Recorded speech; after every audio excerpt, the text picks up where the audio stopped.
Good evening, sponsors. Welcome to the Ponyville Cider Fest 2018 sponsor feedback stream. First time we've done one of these. Of course, I am, well, maybe not of course, maybe you don't know who I am.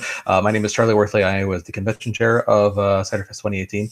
I left this as optional because it was kind of short notice, I know, for the rest of my leadership team, for those who wanted to join. So the ones that we do have with us are Server Rat, who is our operations director. He's waving down there, and we also have yeah, that's that guy, and then we also have Laura, our kids department head. She's also here with us in case you have any kids department related questions or anything like that. Hello. So yeah, hi Laura. Okay, so this is going to be pretty unstructured, informal. Give me one sec. I'm going to open up the YouTube chat here, which I hadn't opened up yet. So basically, what we're going to be doing here is going over the your specific sponsor-specific feedback from the attendee feedback survey, and then also giving you an opportunity. So if you didn't get a chance to fill out the survey or anything like that, giving you a chance to ask some questions or maybe make some suggestions for future years or something like that. Server Rat, would you be able to take notes of any suggestions for future cons that come up? Yes, I can. Let me open up a document. Thank you so much. Okay, so I'm just getting my windows arranged here. And once again, this is a private stream for sponsors only. So please do not post or distribute this link or show it to your non-sponsor friends or anything like that. You are on the Scout's honor to just kind of keep this between us, because we're going to be going. We very well could go a little bit more under the hood, a little bit more. In depth about some things that we might not just discuss openly and publicly. So just keep that in mind here. So just take, if you have any questions while we're talking, please go ahead and put them in the YouTube chat. If you're watching live, you should be able to get either on mobile or on computer, you should be able to open up the YouTube little chat room there, and I'll be keeping an eye on that. And so if you have any questions or anything as it comes up, then yeah. So let's see, who do we have in the chat room so far? Hey, Noteworthy. Hey, Ultra Fox, which I'm guessing is Fox's Karma. Rocket Prime, it says 6 waiting under the stream title. Not sure what that means. Very thank you. Yes, this is my pride and my shame behind me here. I try not to think about the money represented on the wall behind me. But yeah, hey Fire Graphics, hey Wingnut, and hey Pinky Dirt Pie, and a whole bunch of other people. Hi Jennifer Miller, and so yeah. So basically, let me open up my other tab here, and I'm going to be going through the Cider Fest 2018.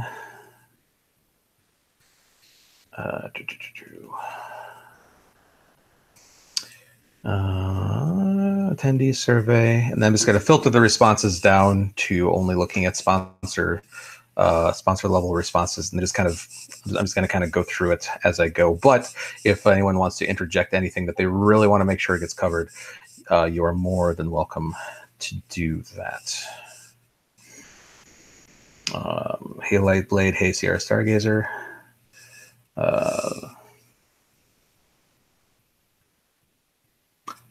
Noteworthy, I know that the attendee feedback, you addressed the reason why the sponsor dinner. Okay, so first question here, I'll go ahead and address while the survey is loading up here. Noteworthy says, I know that in the attendee feedback, you addressed the reason why the sponsor dinner cocktail hour were stacked the way they were. However, there seemed to be disorganization at seating time. Is it possible that we could maybe have some more order, like if there's a specific person that you wanted to sit at, that we could filter people to that table specifically? I thought that's what we did. I know that, well, it's first come, first serve into the door. And then once you're in, the first people in line, every guest had a seat reserved at a table already. So if there was a specific person you knew you wanted to sit at, you could go to that table. And And then, as tables filled up again, it was first come first serve. Then you could go to your second choice, provided there was an empty seat. I'm not aware of their other sponsors. If you feel that there was a disorganization with the way that was supposed to work, I'd love to hear more. I know a lot of you were sponsors at Winnie City also, which is the first time that we did this. Nolan, I know you weren't, so maybe we weren't clear enough on how it was supposed to work for people who weren't at Winnie City. But anyways, yeah. So we'll do better with the instructions and making sure everyone knows how it's going to work in advance. Maybe that's where we dropped the ball there. But yeah, pardon me while I pour myself a beverage. And then server at Laura, if at any point if you guys just want to jump in, just go ahead, because I'm not going to be looking at the stream, so I won't see you waving. I'm looking at the spreadsheet here, so. Sounds good. Yeah. Okay, so my spreadsheet's up, and I'm going to go down to focus on only sponsor badges. Alicorn, Celestial, Equestrian, Sparkle. Okay, cool. So first of all, just quick, yes or no in the chat room. How many people watched the normal, the general attendee survey? If there's a fair amount of no's, I'm just gonna just briefly. I'm gonna go over the just the general stats of the con, just so you just so everybody knows kind of where things ended up and everything. So just give me a yes or no. If I see a bunch of no's, I'll cover that pretty quick here. I have one no.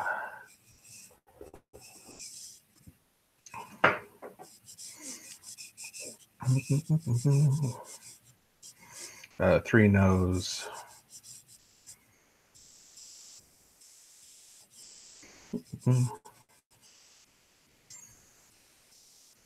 Looking for maybe like, okay, I got a small handful of no's here, so I'll cover this real quick, just because, well, I made the little PowerPoint thingy, so I might as well use it one more time. Okay. Cool. I can't believe you guys didn't watch the attendee feedback survey. What kind of sponsors are you? No, I'm kidding. Okay. Do a quick screen share.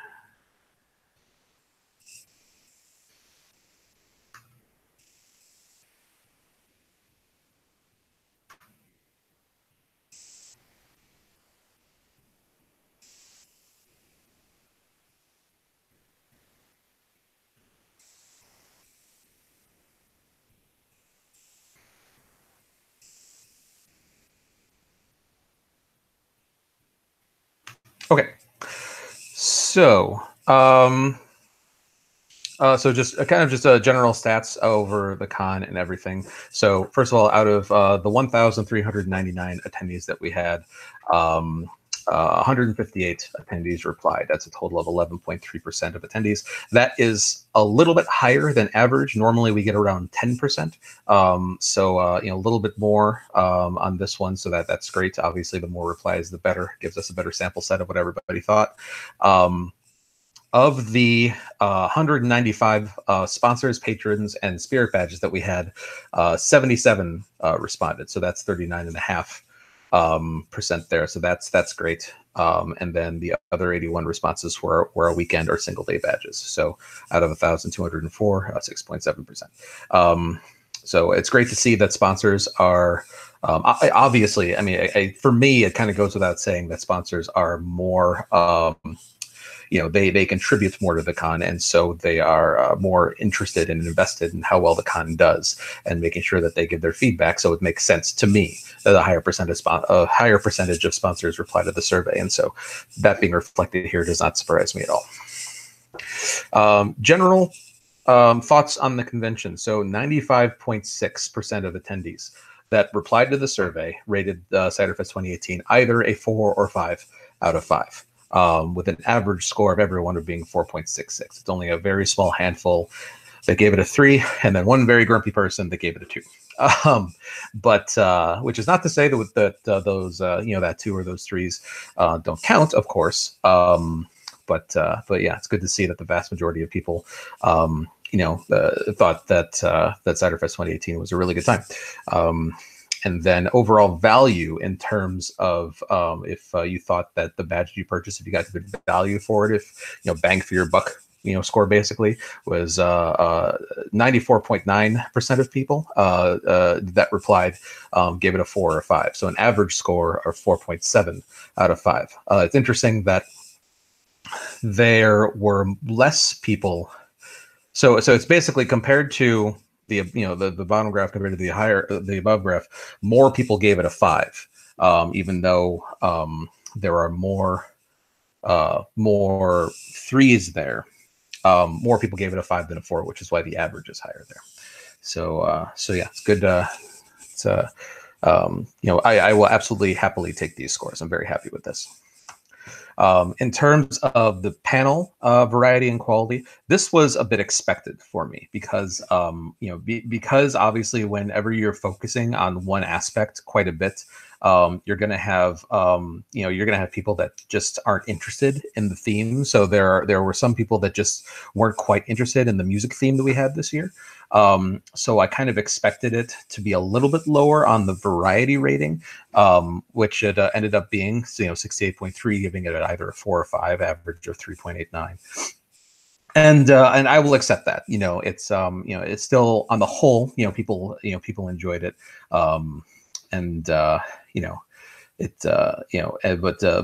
Even with that being said, the quality, even though they weren't happy with the variety, well, as happy with the variety, I should say, they still thought the quality was high, 84% giving it either a 4 or 5. So I thought that was great.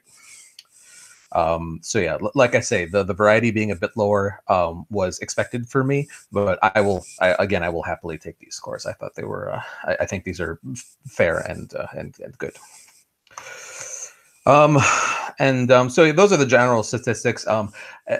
Just in terms of the most favorite things that some people had, a lot of people liked the guests that we had. A lot of people like various panels here and there. But in terms of asking people what their most favorite thing was, just a lot of people made a point of saying that their favorite thing was the music theme.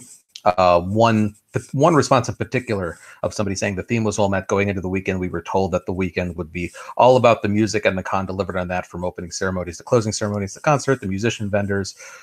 Music was everywhere, which is simply fantastic. So for those who were into the theme, it seemed like it was a huge win. So yeah, I'm very happy with this.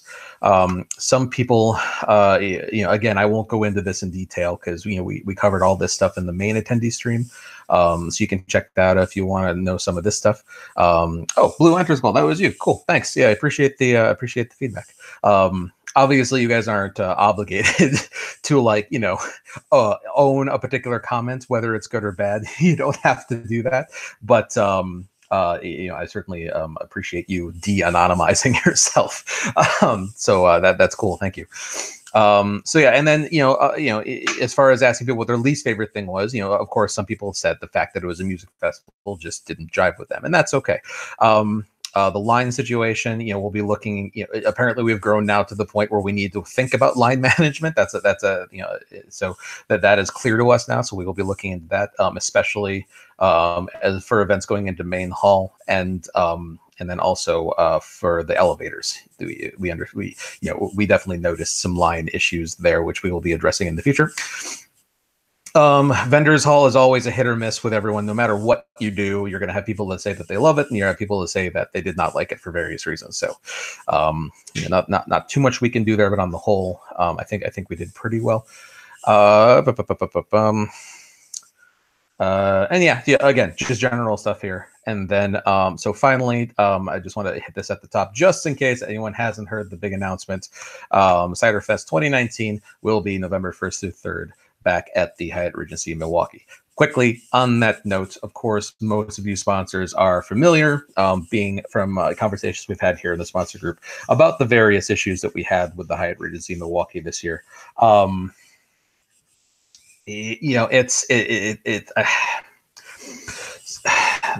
best thing that I can say is that Corey went and had a meeting with some of the Hyatt people a couple weeks ago, and basically, according to Corey, he believes that we are more on the same page now about some things.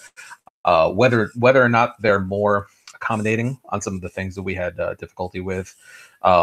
Next year, hopefully it will be, it won't be repeated, that kind of stuff. I will say it's probably safe to say that obviously we won't be having to deal with a potential World Series next year, at the most, because it wouldn't be on the exact same weekend, I guess. Even if luck brings us to the point where the World Series does go to Milwaukee, I guess it would be ending right when on the Thursday, I think Wednesday or Thursday before Ciderfest starts, which is still not ideal, because that could still cause a headache for us as far as rooms go. But even still, it's a heck of a lot better than being on the same weekend. And again, just the odds of that happening, I'm just going to predict are low. So hopefully that will be a non-issue, and hopefully we're on the same page with the hotel and some things. And then the best thing I can say about it is now we know that the hotel is going to, if something isn't very explicitly written in the contract, that we can't count on it like we have in the past. So I'll be trying to negotiate a few things better, for just trying to mitigate those issues just right from the get-go. And but even aside from that, even if I can't, well, at least I'll know what I can expect the situation to be going into it. So hopefully it will be a non-issue. But yeah, so let's see. Let me just kind of scan over the chat here real quick.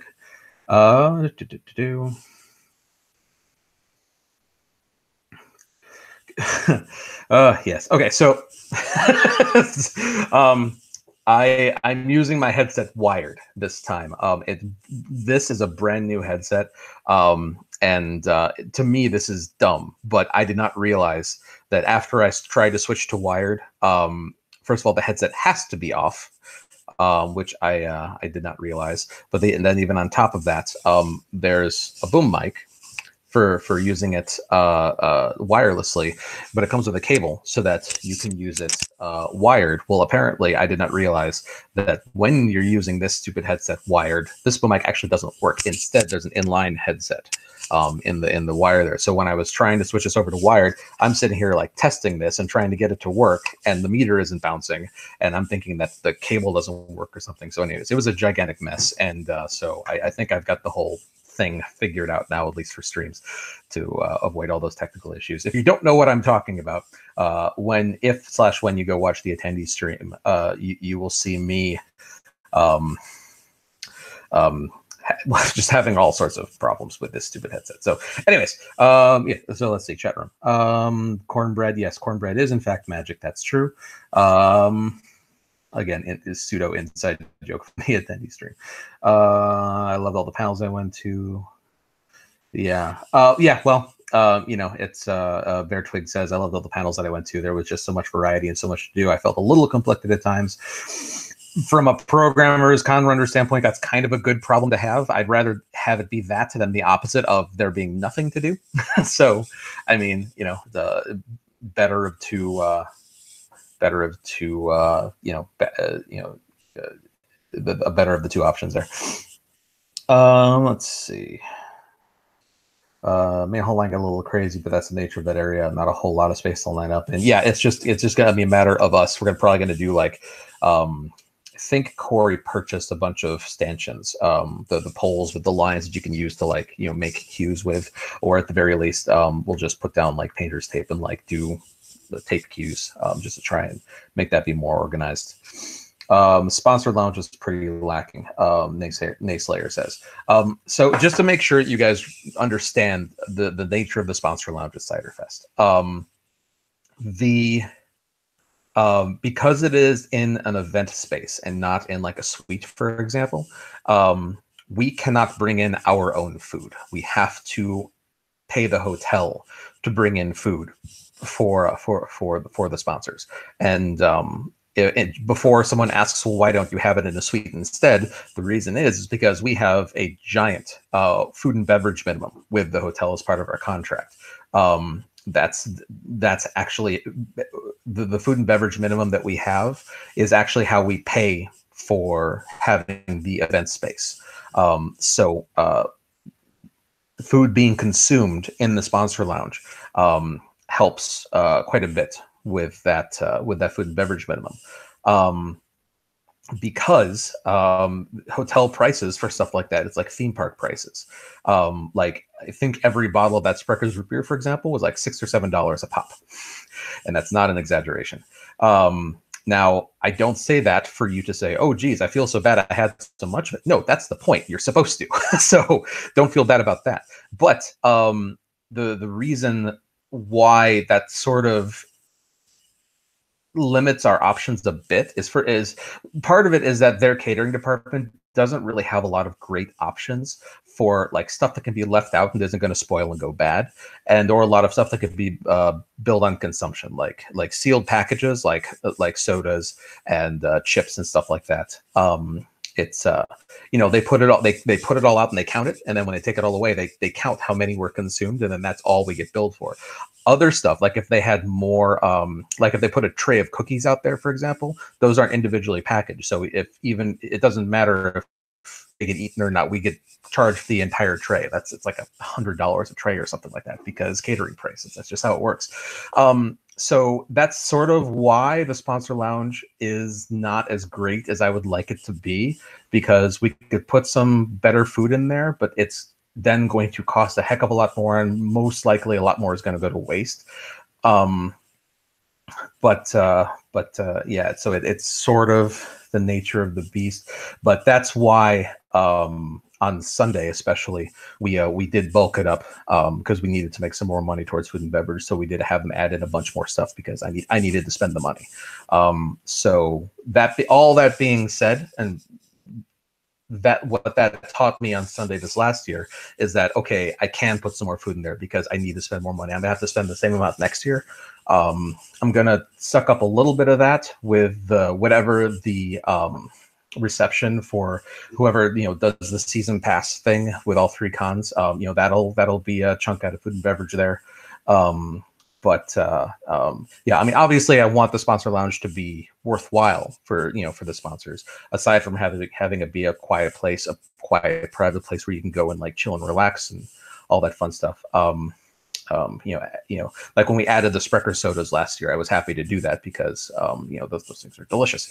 But yeah, anyways, long story short, I wish it could be better. And next year, it most likely will be better. It won't be like sushi buffet, but it'll hopefully be a little bit better. Checking chats. So let's see. What's up with the Hyatt's Sweetie Belle facial wipes the first morning? I do not know. They did not tell us they were doing that. So and this is one of the weird like multiple personality things that this hotel did with all the problems that some of their some departments on their end were giving us. Then they did stuff like that with like the housekeeping, the Sweetie Belle thing, and then like the trash cans that they put out with like put your trash in here. I forget exactly what it was, but that was the hotel was doing too. That had nothing to do with us, and they didn't tell us they were going to do it. It was just like a surprise. So it's just very, very, very bipolar, just in terms of their reception towards us. So again, hopefully it'll be better going forward. Let's see. Just curious, does this mean no Nightmare Night activities next year? We Rocket Prime, we haven't even like I've got to get through Windy City and MLP MSPF before I can even start thinking about Cider Fest. So we haven't even I've given like some just passing like shower thought, to what the theme for Cider Fest 19 will be, but that's the extent of it. So we'll start thinking about that later. Let's see. At the very least, the pub truck will be Halloween themed because it's literally on Halloween, so that'll be an interesting night for some people. Let's see. A couple people did like the sponsor lounge, so that's good to hear. Thank you. No, I said no sushi bar, Blazing Whirlwind. No sushi bar. Let's see. Will a spirit badge count for going to the 3 cons? Sure. Okay. So I'll take a second just to clarify if anyone has any questions about the whole season pass thing. Yes, spirit badges do count. I will. I believe I have decided that they're going to be basically on the same tier essentially. So like all the badges, like just imagine them in a vertical tier with like, you know, the top sponsor badge, you know, for so like using Ciderfest terms, for example, Equestria will be at the top, of course, and then all the sponsor badges, patron badges, and then weekend badge. Spirit badge I'm going to put on the same tier as the as like the Spike patron badge. For example's sake, if you do the what am I calling it? The Griffin patron badge for Winnie City, which is the entry-level patron badge. And then, for example, if you do the sponsor badge for MSP, then that'll get you the 30% off the Spike sponsor Spike patron badge, excuse me. Or I suppose the Spirit badge for Ciderfest or below. Whatever tier you qualify for the 30% season pass discount for, you can also use that at the same, 30% off the lower tiers as well. And so yeah, hopefully that clears that up. I know it's like a new weird thing that we're trying, and so you folks probably have questions. So if you do, by all means, let me know. Let's see. Nayslayer says, I can see that. I like this record. Oh, so talking about the sponsor lounge. So if the food can't be messed with, perhaps add something else to do. All you can do is there eat, chat, and stare out the window. Maybe add a TV. I would love to add a TV, but that would require me to rent it from the hotel, and that's like $250 a day. And that does not go towards my food and beverage. So it would just be a matter of us having the money to do that. Yeah, fun stuff. Let's see. But other than that, like we could probably like bring some games in there, I guess. I will absolutely, going forward, I will absolutely ask the sponsors for suggestions of what we can do. Now, the Winnie City and the MSP sponsor lounges, totally different story. Those are in suites, and so we can bring in like whatever we want in there. Yeah, so of course the TV's in the room and all that fun stuff. And yeah, it's just Ciderfest because of just the way that the contracts worked out. That is that way. Okay, looks like I'm caught up on chat. So let me pop over to the spreadsheet. I just got a text from somebody. Let me make sure that's not important.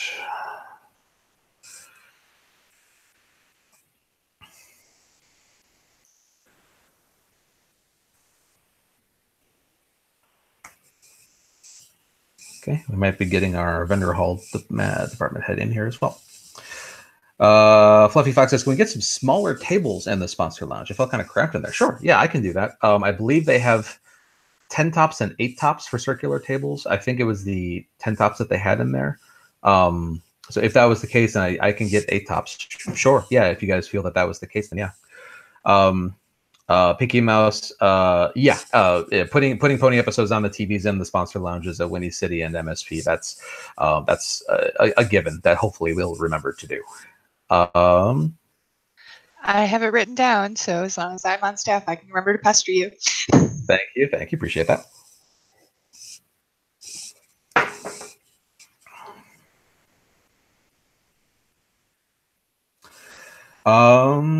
Yeah, cool. Nayslayer says, if there's stuff to do in the sponsor lounge, then more food will be eaten. I suppose that's probably true. I mean, whether or not it is, I still think it's a good idea, whether or not more food is consumed as a result. I do sort of have the sense that sponsors don't, like, they want to enjoy the con, right? So they treat the sponsor lounge. Tell me if I'm wrong, please. But my impression is that sponsors treat the lounge as like a place to like rest for a minute, rest their feet, grab a snack and a soda, but just something to do like between other things. It's not like they hang out in there for like long periods of time because, well, there's a convention going on. So at least that's my understanding. But if you guys tell me that that's incorrect and some of you spent more time in that than there, that would be very interesting to know. So please tell me if that's the case.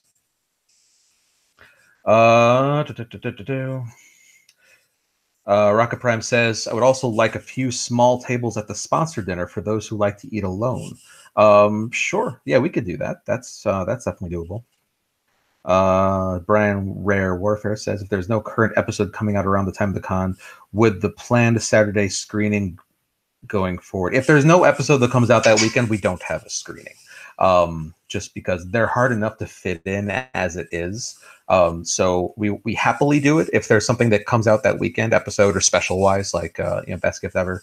But if there isn't an episode that a fresh episode or special that airs that weekend, we typically don't have a screening. Let's see. Ultra Fox says, I definitely use a chill spot as a bit. Okay. Yeah, a couple people saying, yeah, it's basically just a quick pit stop. Shadow Streak says definitely a recharge area. Shadow Streak, for like how long? How long would you say you stayed in there to recharge at a stretch? I'm curious. Blazing Whirlwind says, for me, I don't have to stay there long if I go in because I have my room to run up if I need a break. Yeah. So so it seems like for the most part, a couple people say that they might stay in there longer, but it seems like for the most part, yeah, it's just a quick pit stop area. 10 minutes or so. So which for me also kind of fits with what it's stocked with. Like, it's not like we have like meals in there, like sandwiches or whatever, because you're not in there that long. So okay, cool. But again, we'll definitely think about, see about having a little bit more of a variety in there going forward, maybe some healthier stuff. Like, we do have the fruit in there, but the fruit's a pain in the butt because the fruit is not built on consumption. So like, if that fruit doesn't get eaten, they just throw it out and we get charged for the entire bowl or whatever it is. It's like $5 for a banana. Like, it's crazy. But again, that's the nature of it, so I'm not complaining. But 10 to 30 minutes at a time. Yeah, so between panels, basically. So yeah, cool. Okay, cool. Okay, let's jump over to the spreadsheet here. So basically, I'm just going to sort of just parse this and look for comments that I want to kind of call out. So just kind of looking at most favorite and least favorite things this year. So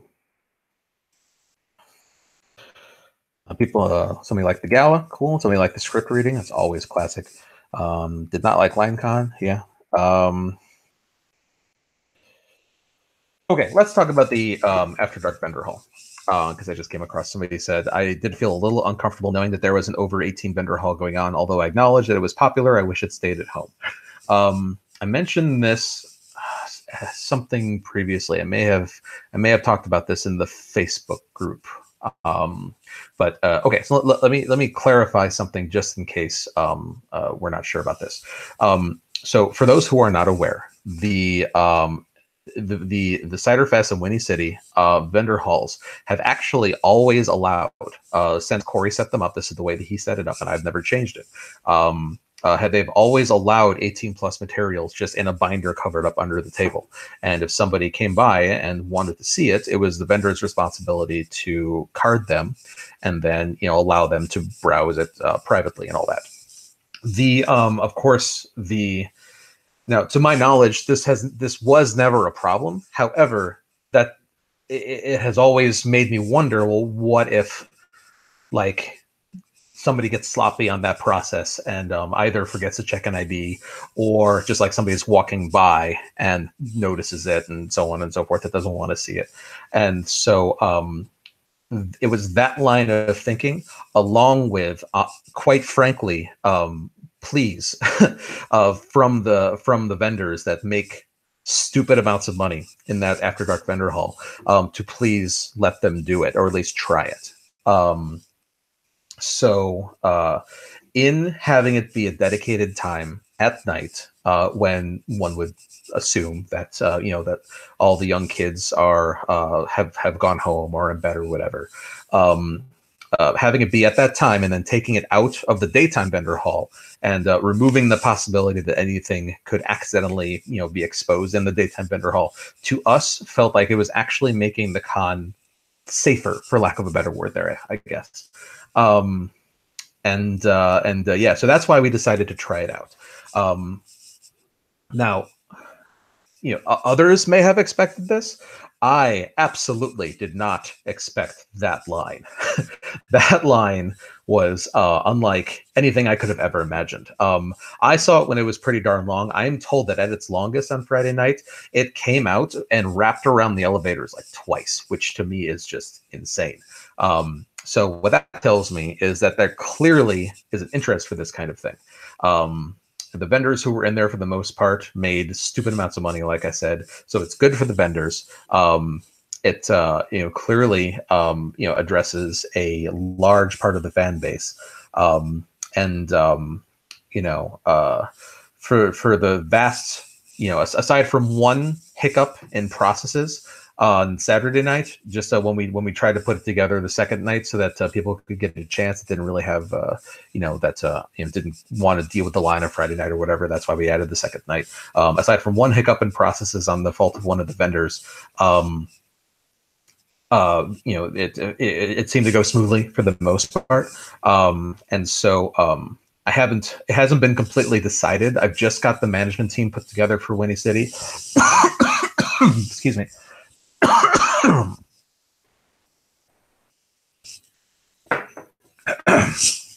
Sorry. I've just got the management team together put for Winnie City. That was not a sentence, but you follow me. So we're going to talk about it. It's going to be a team decision, but I suspect we'll probably do it again. If we do, it will be both Friday and Saturday night. I've been playing around with the idea of, I guess some other cons, the way that they try and just as a form of line management, if nothing else, they basically have a $5 cover, I guess you could say, to get in the room, which basically gets you like a voucher, which then you can redeem at any of the vendors. And then the vendors come and get that money back from us. Basically, it's to prevent people that have no intentions of buying anything and are only going in there to look. And if they do want to do that, it's a nominal charge of $5 just to get into the room. And that should help the line situation. Not certain we're going to do that yet, but it's an idea I've been playing with just to help with that. Yeah, anyways, like obviously I knew that this was going to be a controversial issue for some. It's definitely not a lot of people's thing. It's not my thing. I have no interest in that stuff. But I definitely recognize clearly from the line on Friday night, there's a significant portion of people that do. And while I do while all my cons being family friendly are important to me, at least until 8 o'clock, where when we allow the 18 plus panels and stuff like that, just having trying to accommodate all aspects of the fandom, at least legally, is important to me. So that's kind of why we did it, and so hopefully that answers some questions along those lines. To add a fun fact to the vendors making a stupid amount of money, one vendor cleared about $2,000 in just credit card sales on Saturday night. So that's the stupid amount of money that Charlie was talking about. Yeah.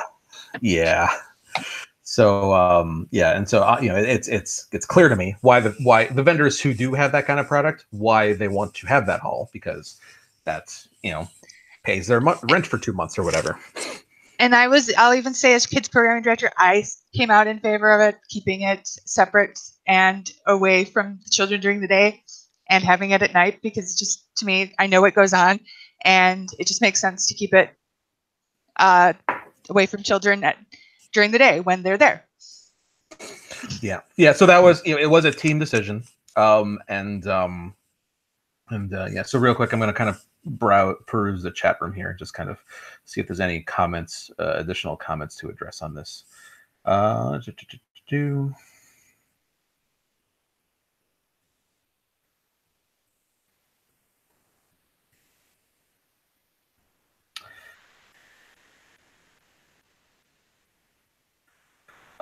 Jennifer Miller says, super glad the over 18 was after dark. My girls look older than they are, and in the past we did have a few eye fills. Glad it was a separate event. Okay, so yeah, to me that just validates the decision. This is the first I've heard of any accidental exposures during the day with the old way that we used to do it. So to me, this validates having it be a separate thing, late at night there. So I appreciate the comment there, Jennifer. Let's see. Yeah, imagine if the reporters were still there when that line was there. Thank Celestia, they weren't.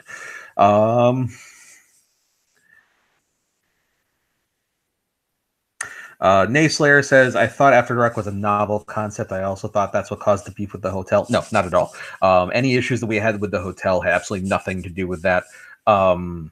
They knew, one of the things that a convention has to do is, a couple weeks in advance, just so they can plan out things on their end, is provide them with a list of everything that we're going to be doing. And that was on there, and they didn't bat an eye at it. So no, the hotel did not care that was happening. It's hardly the strangest thing that's happened in that hotel. So,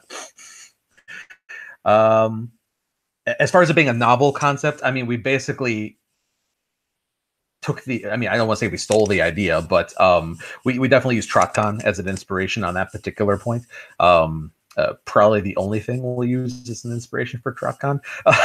Love that convention. It's a lot of fun, but it is they are definitely their own thing. And what do you mean, Charlie? Everything they do is perfectly by the book. I would know from experience. Yeah, that is a lie. Not talking trash about TrotCon in the slightest. I've been there the last 2 years, and it's a really fun time. But they are their own love thing. TrotCon. Yeah. And I fully intend to go back this year as well to A, to have a good time, and B, to promote our conventions. But anyways, I didn't know. Okay, Blazing Whirlwind says when TrotCon did it for the first time in 15, the line was huge. I mean, sure, I believe you after our experience. Let's see. Bear Twig says, I like the idea of having the 18 plus vendor hall. Sure, the line was crazy. It was just way too cramped inside, and a couple of the vendors were selling underage art, which left a slight uneasy feeling. Okay, so that was the hiccup in procedures that we had. Just in case anyone is not clear on this, or is wondering or whatever, when we went to the vendors and told them that we were going to be doing this 18 plus vendor hall, we made it very clear that anything representing, like, Folcon, whatever you want to call it, anything representing characters that are underage was absolutely 100% not allowed. The problem, I'm not aware of there being a problem on Friday night. The problem that occurred on Saturday night, I won't get into details. If you know about it specifically, you can come to me and I'll talk to you about it. Address any specific current concerns that you have. But in short, there was a vendor on Saturday that prints on demand for people. Like if they, that's one of the services that they offer. There was a person there who wanted something printed off that was not a problem, but he provided a thumb drive with the art on it that had things on it that were a problem. And so that was mistake number one. Mistake number two is that this vendor also has monitors up that show slideshows of the different art that they offer or that they can print off. Well, apparently this slideshow program that they have running, when a new media is detected, it just starts including it in the in whatever's being showed on the monitors. So this guy possessing in the first place and then handing a thumb drive over with content like this to somebody else was mistake number one. Mistake number two is then that got accidentally sucked into a screensaver for anyone in the room to see. And then mistake number three is someone on their staff apparently just did not handle the situation well. My best understanding is that somebody had a problem with it, which is completely understandable, and the staffer of the vendor basically defended it blindly, just thinking that the complainee had an issue with Klopp in general, and was just defending it blindly, not realizing that they were defending full stuff. So anyways, a series of errors there led to that particular problem on Saturday night. We discussed this with the vendor. They were very, the owner of the vendor was extraordinarily apologetic and I believe that staffer has been dealt with. But yeah, aside from that one situation, which only resulted from a series of unfortunate mistakes on several people's parts. Aside from that, I believe everything was fine. After that happened, also, just so you all know, after that happened, we went in there. It was me and a couple other managers, and then Screw Loose, who's in charge of the vendor hall. We went in there and we basically like kicked all the attendees out, and we basically told the vendors, like, this is what just happened. This is not okay. If there's anything else in this room that is not okay, you need to tell us right now. So help me God, because if we find it again, like, this is your one chance. Like, this is your like turn in your guns free card. Like, if it happens again after this, like, we're gonna probably look at bans. And so we made it extraordinarily clear to them that under no circumstances was this acceptable. So we dealt with it very, very strongly. Yeah, so hopefully will not be a problem again. Back to the chat room here. Anyone know if a ton of body pillowcases sold at the after event? Probably. I'm just guessing. The answer to that question is yes. Yeah. I'm assuming so. Let's see. Nate Slayer says, how many vendor halls have a live band? Yeah, we almost certainly won't be replicating that particular aspect of it again. That was just Forrest Rain's attempt to just tie it into the music theme of the hotel, because Sarah the Wolf, he's got that, apparently an entire album with adult related theming to it. So it just seemed, well, he's there, we're doing this, like, let's just put them together, because that just seems like the right thing to do. But anyways, yeah.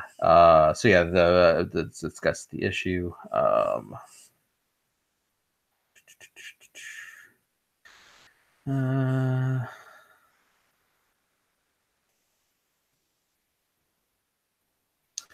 And yeah, again, like with that particular aspect, I just wanted to make sure that I'm emphasizing the point of me explaining all that is just to make it clear that I am as confident as I can be without being able to see the future, that it was a one-time thing. There was a series of accidents. So I don't want that story to turn anyone off of checking out the hall in case they were thinking of doing so otherwise. Like, it wasn't, I am as confident as I can be that it was an isolated incident, and we would not try it again if we were concerned about that situation happening again. Like, it was just such a freak occurrence of of those three mistakes being made. Like, if it required all three of those mistakes being made for it to happen. And so yeah. Let's see. I'm pretty sure we'll explain to the vendors in bold 72 size font letters that this should never happen ever again. Well, so, more to the point. I mean, like, if we do it again, it's going to be it's like, I'll put it this way. I'm going to make it clear that if it happens again, you're banned. Like, because like it's that big of a deal to me. And I can actually say that I actually haven't banned anyone from one of my cons yet. I haven't had a problem with that couldn't be resolved by just talking to the person, or just like having faith that just they weren't going to be a problem. But if any kind of accident, I don't care how much of an accident that it is, like, I'm going to make it very clear if we do it again, I don't care what freak occurrence leads to that kind of situation happening again. If it does, everyone involved is banned. Like, it is that big of a deal to me, and it is going to be that firm. So hopefully that will scare the vendors enough into making sure that mistakes are not made to let that happen again. So. Blazing Whirlwind, vendors don't print off anything from someone's thumb drive. Yes, they actually do. That is a service that some vendors provide. They have a printer there, and they, yes, that is actually something that some vendors do.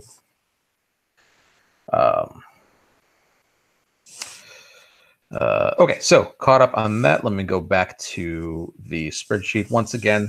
For anyone that maybe joined after I said this, if you have anything that you want to talk about, any questions, by all means, put it up in the YouTube chat. We will address it there. Other than that, I'm just sort of parsing over the sponsor responses to the attendee survey, just looking for anything that I want to call out and talk about. In terms of the overlap with the cider tasting and Michelle and Gabe's concert, it was just unfortunate. There is definitely not how I would have preferred it, but with the clear demand that there was to add the second cider session, it had to be before, because afterwards there was other stuff happening in the room, and Michelle and Gabe's thing was as late as we could put it, essentially, and so it was just the two were immovable. So having that half hour overlap was I apologize for that, but it was I didn't have any choice in that, unfortunately. Let's see.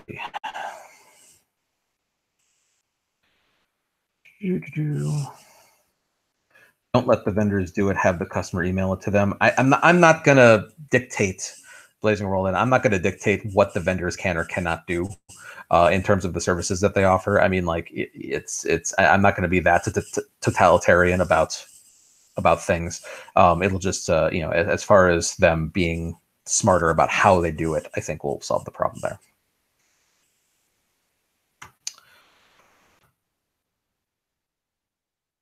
Nayslar says, can we have something to help mitigate cold and flu season? This was the second time I got sick at Ciderfest and I had to miss quite a few events. Get your flu shot, and I strongly recommend my method of mitigating that risk is that I basically go on emergency, or airborne is the other product. I basically go on a regimen of that 5 days before con, and then all weekend, and then 3 days after. I just take a dose every single day, and the only time I've ever gotten con flu is the one time where I did not do that. So I mean, like, you're talking about a massive number of people in a confined space. It's not like we can have everyone pass through a sterilizer that comes in. So I'm not sure what the convention could do to help mitigate that, other than recommend getting your flu shot, and then I personally recommend just emergency regimen before, during, and after con. Just boost your immune system. That's my best advice there. I suggest Bath and Body Works sells these little keychains that you can put hand sanitizer in. They're like hand sanitizer, $2-3. Yep. So it's always with you if you put it on your keychain. Yep. So as far as contact, obviously that helps. I would recommend that in addition to the emergency or whatever, because I carry one of those with me because I've had them gifted to me, and so I usually have one on me. But I'll forget to use them sometimes, and then there's the absent-minded touching of things, like you have an itch or whatever, and then there's the airborne stuff, or other contact stuff. So I think that I personally think the emergency or airborne or whatever product you want to use along those lines is a great method. Sanitizing, washing your hands, obviously, is certainly not going to hurt, for sure. Let's see. Nolan says, sponsored dinner seems to have been a constant. Would you give consideration to a sponsored breakfast? So here's the thing. In all of the dealings with agents that I've dealt with, just in terms of what the guests agree with, they basically strongly prefer that the dinner and the cocktail hour be on the same night and not that far apart. Just because, first of all, the guests, for the most part, obviously there are exceptions, but for the most part, the guests are late night people. They stay up late and they don't like to get up early. So trying to do a breakfast, unless we happen to have a number of guests that are morning people, probably would not go over well in terms of getting them there, because then they run out of gas by the end of the night. I think we tried a breakfast once a couple cider fests ago. And as a for the I think it was the first time that we had the Equestria and the Alicorn sponsor exclusive event. We did a brunch Sunday morning, and we just it's just not ideal for the personality types, I think. But I mean, certainly other options. Oh, and so one other thing that I'll touch on in kind of relation to all of that. So I recognize and I apologize that the VIP cocktail hour this year was more crowded than I would have liked it to have been. It is 100% my fault. I did not quite realize that the a la carte ticket sales for that were as high as they were. I was looking at the sponsorships. I was not looking at those. And so that was an oversight on my part. I will completely own that. What I would definitely do in the future is obviously pay attention. And then if it gets up to that point, try and break it up into 2 sessions. Obviously, that'll be dealing with the agents and adding another event to that. Probably have to pay the guests more and all that stuff because anytime we have a ticketed event where basically we're making additional money based on interacting with the guests, it's natural that the agents want a guest to get a chunk of that as well. So, there's contractual conversations that'll have to happen if we added a second cocktail hour. But that's, had I noticed earlier, before the programming was set in stone and everything, that it was going to be as crowded as it was, I would have split it into 2 sessions because I want it to be more intimate for the attendees and the sponsors and everything than it was. So that should not happen again. I just wanted to address that real quick. Let's see.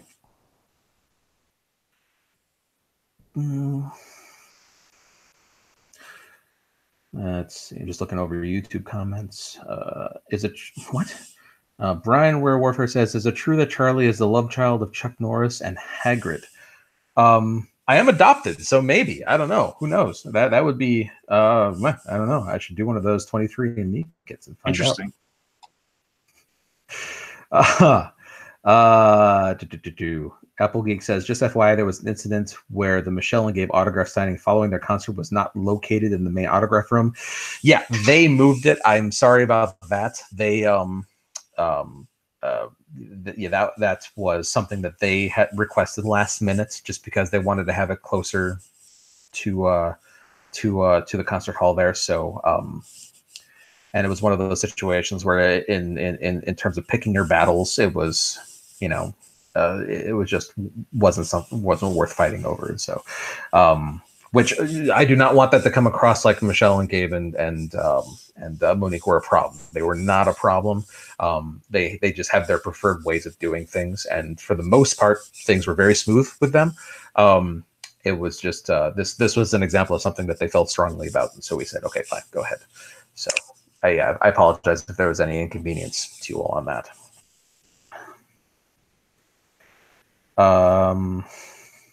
There was supposed to have been a sign put up over at the autograph room. I'm seeing Applegate saying that there wasn't. So, yeah, that was our bad. So I'm sorry about that. Hi, welcome, Born Again Brony. Thanks for joining us. Let's see. Spicy Orihara says, I like having the cocktail hour on Friday. So just to touch on that real quick. So one complaint that I've gotten from sponsors basically every single year before is because the dinner and the cocktail hour are typically on Friday night. Every single year I get sponsors coming to me and saying, hey, it really sucks that I have to choose between the concert and these musicians that I want to see or the dinner and or the cocktail hour. So, we've tried to mitigate that in the past with having the sponsor dinner and the cocktail hour being a little bit earlier. So at the most, you only have to potentially miss the first musician. But this year, though, especially with the music theme and it being that big of a focus, I absolutely did not want sponsors to have to make that choice, which is why we had them as early as there were during the sound check periods where there wasn't a performance happening. So, and the Saturday sound check wasn't long enough for us to fit in both the dinner and the cocktail hour. And like I mentioned before, they do pretty much have to be on the same night. So that's why we had them on Friday instead, because that sound check was longer. But yeah, in terms of what we do going forward, in terms of what day that they're on and how early they are, because I know some people totally fairly prefer to have their dinner a little bit later and all that. And so in terms of what we do there, and also not necessarily, some people said that they didn't particularly like that the dinner, the cocktail hour, and then the gala were all in the same night. So which I totally fair. So yeah, we'll be going forward. We'll be addressing the sponsor groups for Windy City and MSP, and then of course Ciderfest next year on what everyone would like on that. We'll try to accommodate the greatest number of people there. But that's why it ended up the way it was this year. Yes, Applegeek. Yes, staff. It's not that they need to watch out for changes like that. I'm almost certain we did task somebody with putting up a sign. So I don't know if the sign didn't get put up or maybe someone took the sign down. But it could be either of those things. But I'm remembering that I told someone to do something about that. So, and okay. they said they were on it, and I never followed up from that point. Okay, so yeah, we'll follow up better. But I mean, to be perfectly honest, it's entirely possible that someone took down the sign just because for some reason. I'm sure most of you probably know that for some reason, there's a group of people in the fandom that just have a problem with the Kreber camp for various reasons that I think are mostly made up or just false. But yeah, so it's entirely possible that was spiteful on someone's part that has a problem with them. I don't know, but again, we'll follow up at the very least to make sure stuff like that's done. Oh, let's see. Naslayer says, who decides the catering and what gets served at the sponsor dinner? We actually had a survey definitely in the Facebook group. I think I may have copied it into the Discord group as well. I don't. At the very least, I mentioned it and said it was happening over in the Facebook group. I don't remember which, but I actually left it up to the sponsors. I basically gave two options, asked them which one they wanted to go with, and we went with the more popular option. Yeah. Nolan, I see you addressed that. Thank you.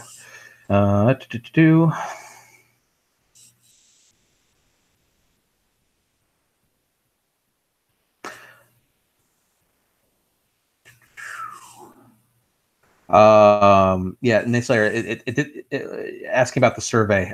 It didn't go out particularly, like it wasn't sent out an email. It was posted in the Facebook group, and I think I mentioned it in the Discord group as well. I'd have to look back, but yeah, if it wasn't put in the Discord group, it should have been. I try and put everything in both because unfortunately I can't get you all to one group. I wish I could, but yeah. So also, side note, in case you're watching this and you're not in either the sponsor Facebook group or the sponsor Discord group, this is the stuff you miss out on. So I can't, every time like a sponsor specific update or anything comes out, I can't email it out to everybody. I mean, I could, but I mean, like, it's just a lot more effective for me to do it in a place where I can get immediate feedback. And I mean, I'd rather you all be in one place, but doing it in two, because I know some people are anti-Facebook, which I get, is acceptable as well. So please be in either the Discord space sponsor group or the Facebook sponsor group, because it's not just updates. Like you guys help make the con and make decisions like this, and it's important to me that you have that input. You're sponsoring the con, you're paying for it, you are huge financial contributors, and I want to give you that voice. And so please make sure that you're in one of those groups, please. Okay, cool. Looks like I'm caught up. Let me go back to spreadsheet. Yeah, construction around the hotel. We're actually pretty sure that the construction around the hotel started the Monday before con. Basically, as soon as the city found out that the World Series was not going to be there, we're pretty sure that they had a bunch of construction that they had put on hold just in case. And then as soon as they lost that game, I think it was on a Sunday, and then on that Monday, I'm pretty sure that they just told everybody, okay, go ahead and fix all this stuff. And what's funny is that I went back up to the hotel, I think the Tuesday or Wednesday after con, and like the side road there over by on the side entrance of the hotel over by George Webb, that road was open again, so they had already finished the work there. So yeah, it was unfortunate. It was just bad timing, all that construction. We're pretty sure that's what happened there. They were holding it in case they had the World Series, and so yeah, whatever. Yeah, that sucked though.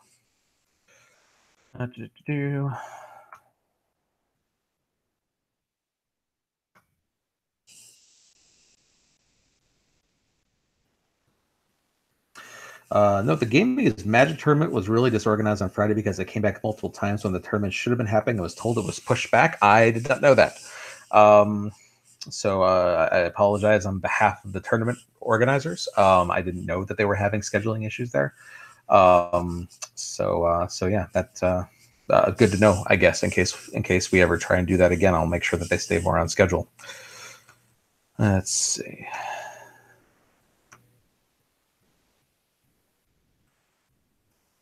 Yeah, one of the sponsors said that one of the things that they did not like was the sheer number of music panels, which again, I get, it's not for everyone. But in case anyone's wondering, it was most likely a one-time thing. If we ever try and do something like that ever again, we will have to grow to the point where I can have a bigger staff that we can manage everything better. So probably won't happen again. One sponsor says, if anything, I really did not totally enjoy the pub trot, but I know others had a blast. I would be curious to know if any sponsors, if you were on the pub trot, if you did have a good time, cool. But if you did not have a good time, let me know in the YouTube chat what went wrong on the pub trot, because my understanding is that it went over pretty well. At least when I popped in on the last stop there, it seemed like things were moving on time and so on and so forth. I know, of course, the construction caused some walking issues because there was a bridge that was closed that we didn't know was going to be closed or whatever. But yeah, if you had an issue with the pub trot, I'd be interested to know. Apple Geek, it says, I'm hoping the future themes won't require sacrificing an entire panel room. Well, that's why we had panels up in the view. I mean, I would not say that we sacrificed a panel room. We sacrificed a little bit, like maybe half of a panel room, because we made up for it with the stuff that we added up in the view that we hadn't done before. And I personally think that I know the elevators are an issue, which I'd love to find a solution to. We'll be thinking about. But aside from that, like once for the stuff that did happen up in the view, like the karaoke, especially Tony's karaoke on Friday night, was one of my favorite things over the weekend. I thought that was just so much fun.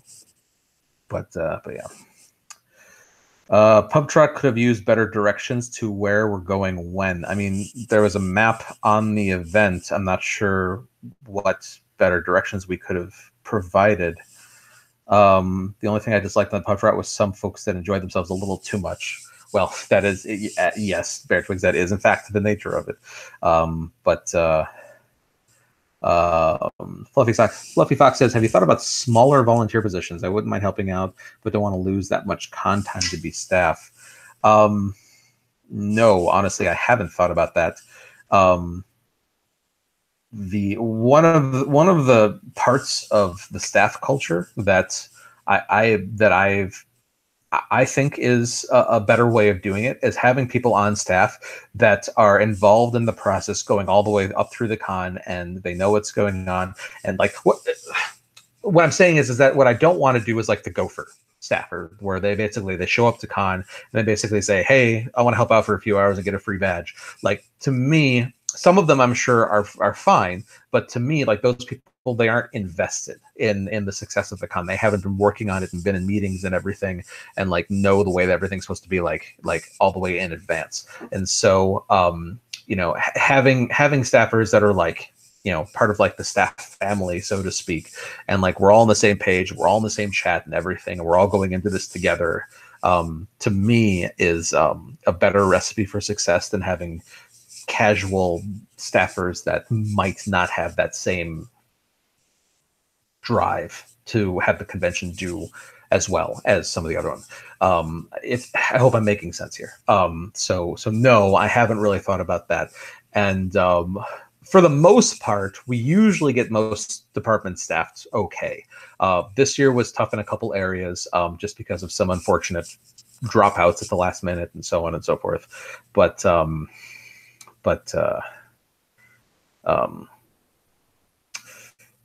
yeah, it will only be if we grow significantly. Probably if we grow to the point where we have to move over to the convention center, which I hope to God I never have to do, to be perfectly honest about it, because I do not want to have to pay union fees.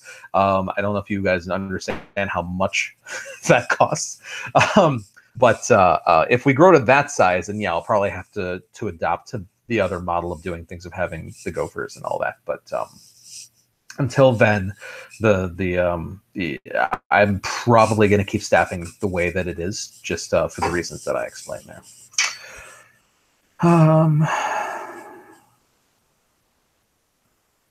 Let's see.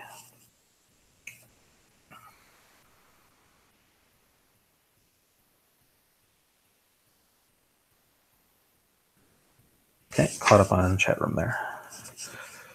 Somebody's I saw this before. Somebody said that they had a problem with the cider lounge because they were reusing paper cups for the cider. While technically true, they were washing them. The issue was that they just, when they went out to buy some, they just didn't buy very many, accidentally, I guess, or they didn't really think about how many they were buying. And so to keep them from running out, they were collecting them back, but they were washing them in the sink with soap and water. At least this is what I was told. Obviously, I wasn't standing in the room the entire time, but I'm told that they were washing them with like soap and water and like recycling them that way. So it's not like you were getting a cup that someone someone had had cider out of without it being washed in between. So just to clarify that, at least again, that's what I was told. I believe that that's the case.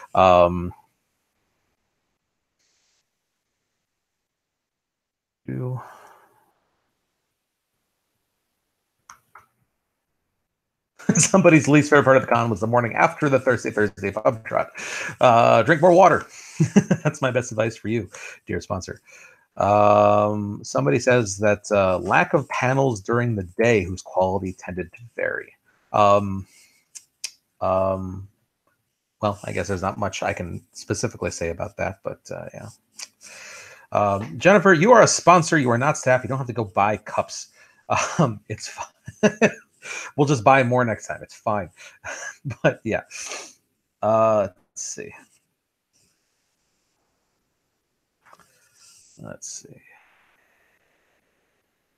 Somebody says that the after hours vendor hall drew a lot away from the other events. I'm not sure that can scientifically be proven. I mean, yes, there were a lot of people in line, but we have no way of knowing if the people that are in line would have gone to the other events that you're describing, sponsor. They may have been in room parties otherwise. So unless, yeah, it's and that kind of thing, you're always going to have problems with people choosing between different things. And so if it wasn't that, it might have been something else. So I'm not sure that is, we can say that for sure, but I hear what you're saying. Somebody said that they did not like getting shut out of the higher tier sponsor badges. I'm assuming that means that they sold out before you could get to them. I'm sorry. I would have added more if I could have, but I did add a couple more, but with the top tier limited by the number of rooms that the hotel can provide, and then aside from that, I just didn't want to overcrowd that Alicorn and Equestria sponsor panel, that exclusive event, just because it's supposed to be limited and intimate and so on and so forth. So I'm hoping that the issue wasn't that you didn't know they were going on sale. If that was the case, then I just strongly recommend just following us on social media. We're going to have the push notifications built into the website going forward, like we have in Windy City, so you can get notifications on your Android device or on your computer browser. So whenever we have news or whatever, you'll get a little push notification there.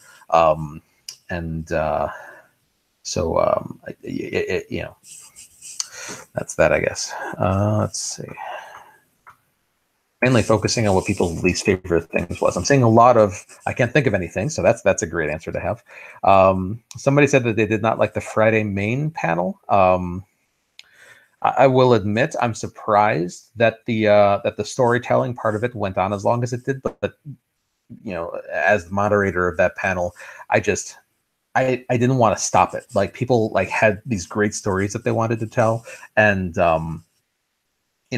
also it was somewhat strategic in that I wanted that to be like one of the first things that the guests of honor did, just to sort of really bring them into it too. I wanted them to start off really understanding, not to say they didn't already, but just making sure that they really understood by people telling these stories how much the music meant to the people that were there.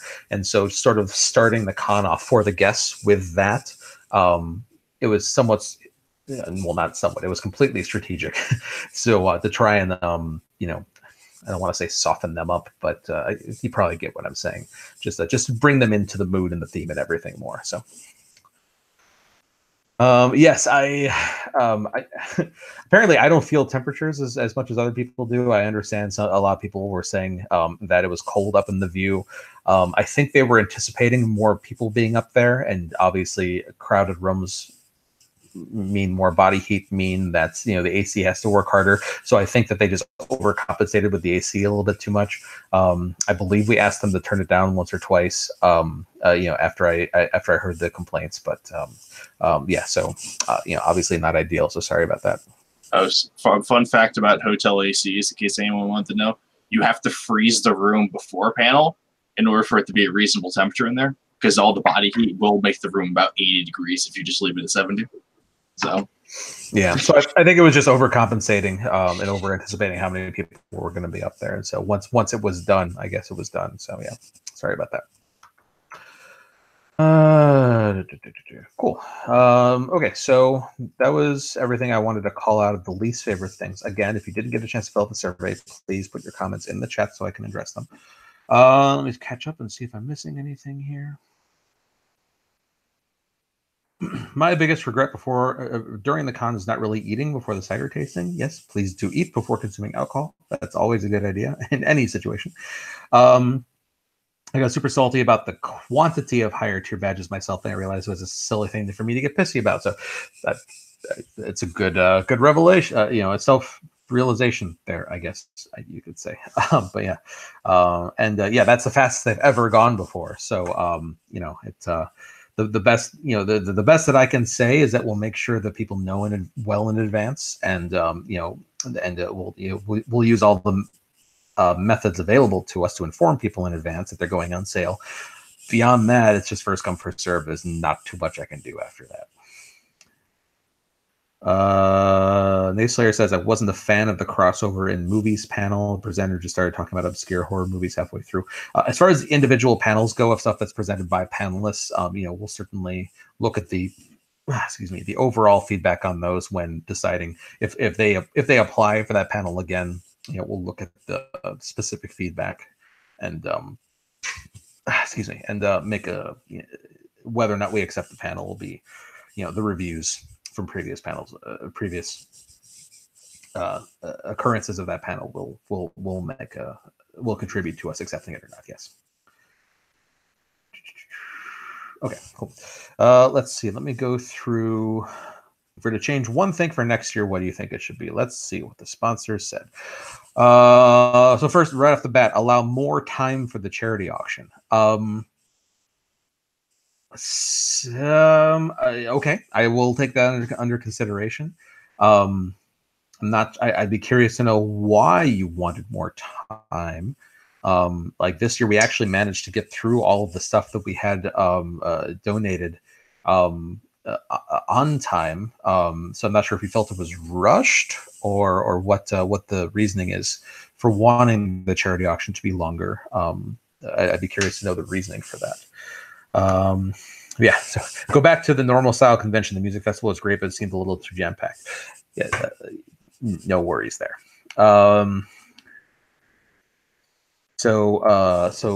Okay, so a sponsor said, let everyone know ahead of time about the panel where everyone tells the stories of the crowd and the VIP guests. I did tell all the sponsors that this was happening. This is another reason why you want to be in the sponsor groups. So, let's see. Pinky Mouse says, I can't wait to see the group pick at the end. I'm still waiting on the pictures from my photographer. I'm not sure what the delay is in me getting them, but trust me, I am pestering him to get those. So hopefully I'll have those soon, because some of those group shots and like the portraits and things like that, I definitely do want to get posted. So I'm sorry I don't have those yet. Let's see. So someone else said, bring back the large scale concert. Well, so yeah.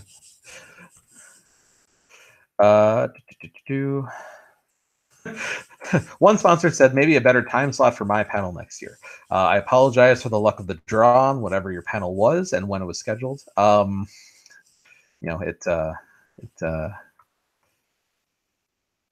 Fortunately, it's one of those things where you just can't make everyone happy.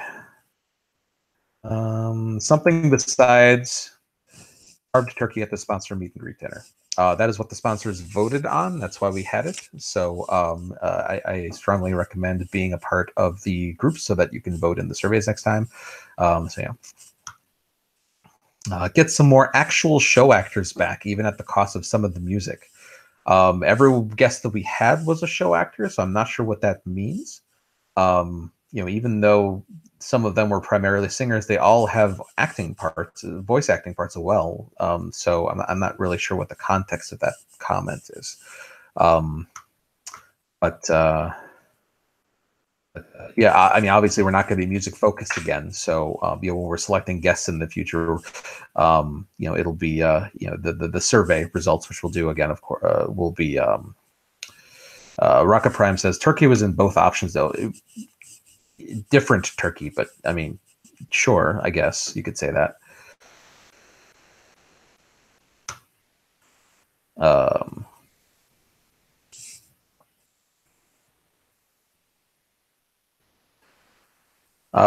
Okay, so I'll address this. So somebody said the biggest thing might be security on the one side door of the hotel. There seems to always be this problem area every year. There is absolutely nothing the convention can do about that. Our security, the only people that our security has any say over are attendees of the convention. As far as issues happening outside with some of the locals, as far as issues happening inside the hotel with guests that are just staying in the hotel or even just popping in to like go to the bar or whatever, our security can do nothing about that. The hotel security can do limited amounts about what happens inside the hotel, but again, outside the hotel, like the hotel security, they're not armed security guards. So that's just not something that they can help with. The best thing that we can, the best thing that I can imagine doing is maybe asking for a couple patrols around the area from the local police department. But for the last couple of years, we've been talking about Halloween weekend, so they're stretched thin as it is already. Obviously, I wish that some of the issues with the locals didn't happen, but the best thing that we can do is advise people, just travel in groups, be careful about going out at night and so on and so forth. There's not really a lot I can do about that, unfortunately. Let's see. I've got some chat here to catch up on.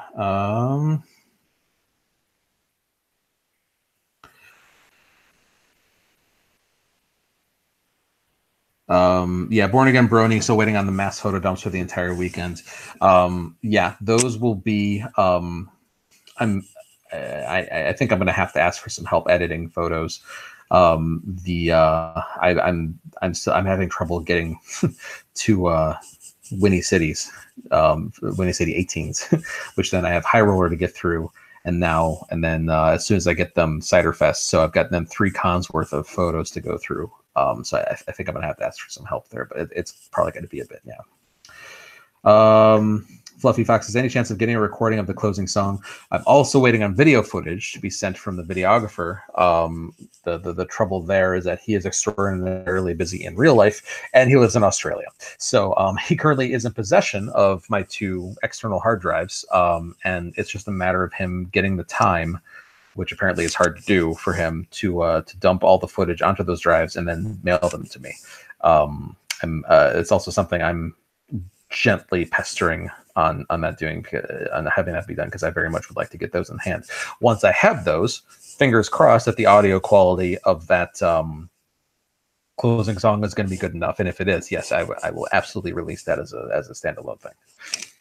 But yeah.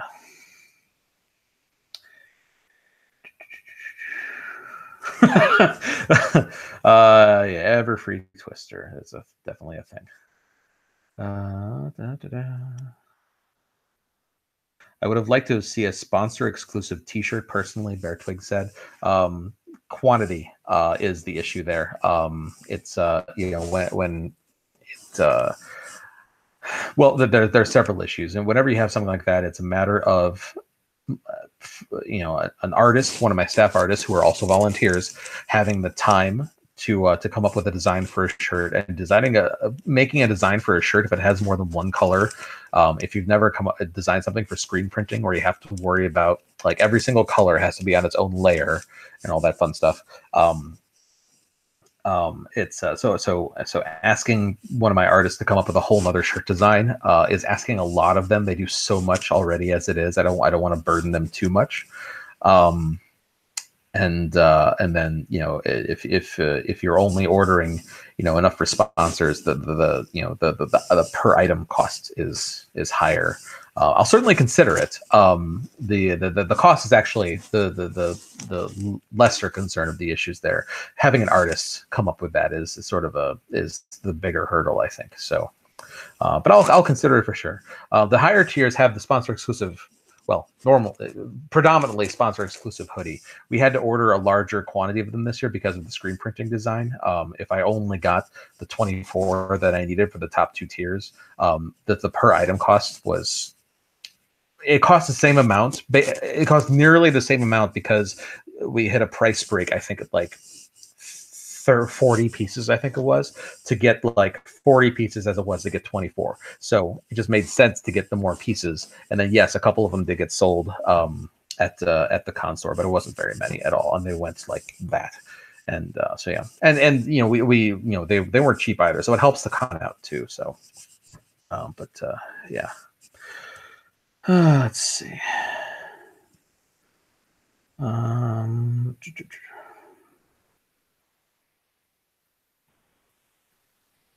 Okay, let's see. What other things would you like to change for next year?